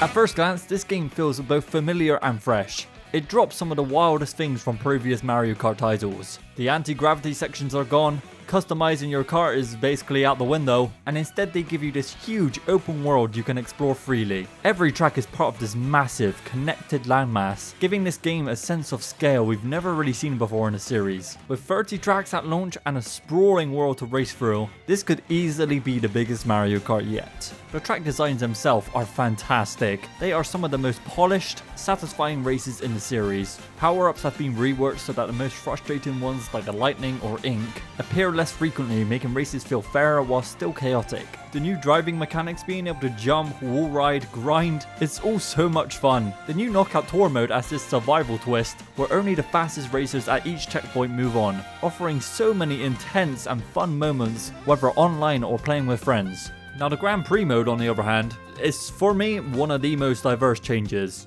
Instead of having traditional free lap races, you instead race the first track normally, then drive across the world to the next track for a single lap before moving on. I don't understand why they didn't just include the classic free lap setup as its own option, because personally I find that far more fun. But the new design does add a sense of continuity and scale. The online also mirrors this structure, which lets players vote on the next destination. I like it, it keeps it unpredictable. There was a point where everybody would choose random, so it's a guaranteed free lap race. But Nintendo have already nerfed that, which is kind of upsetting, I can't lie. But now let's move on to probably the biggest part of this game, and that's the free room. Visually, this shit is stunning. I already know the people who made Breath of the Wild and Tears of the Kingdom helped with this design, because you can so clearly see part of their art style embedded into this. However, visuals aside, this world can feel really empty at times. I feel like they should have added shops or points of interest where you can buy costumes, tires, or new car bodies, trail boosts, wings, other vehicle customizations that would have added depth. But right now, secrets mostly reward stickers and coins, which become pretty much useless once you unlock all the vehicles. Maybe even adding progression or a leveling system could have made free roam more engaging, giving players a reason to grind. Still, it's a beautifully crafted space, a playground for exploration, and the challenges they have scattered across it are genuinely fun, even if the payoff is basically nothing. But now to conclude this game, I want to talk about the one thing that I think is by far the best part about this game, and that is the music. It is, in my opinion, the best music in any Mario game ever, simply because it takes the most iconic music from every Mario game and remixes it, making it sound even more amazing than the originals. When you're free roaming and suddenly hear Gusty Garden, oh my god man, it hits the perfect mix of nostalgia and freshness. I fucking love it. Nintendo went all out here, and this is why I truly see Mario Kart World as a celebration of a lifetime for Mario's adventures.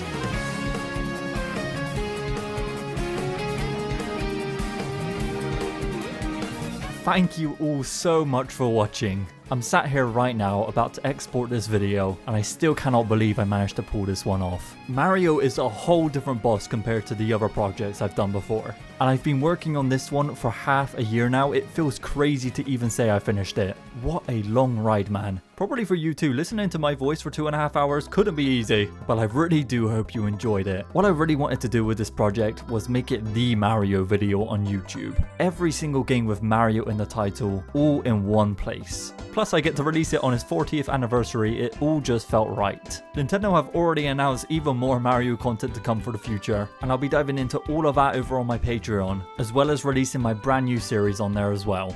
I hope to see you lot over there, it'll be super fun. It gives me a chance to upload so much more content whilst also working on these humongous projects. But with that being said, this has been I Played Every Mario Game Ever, and I'll catch you guys either on the Patreon or in the Zelda video.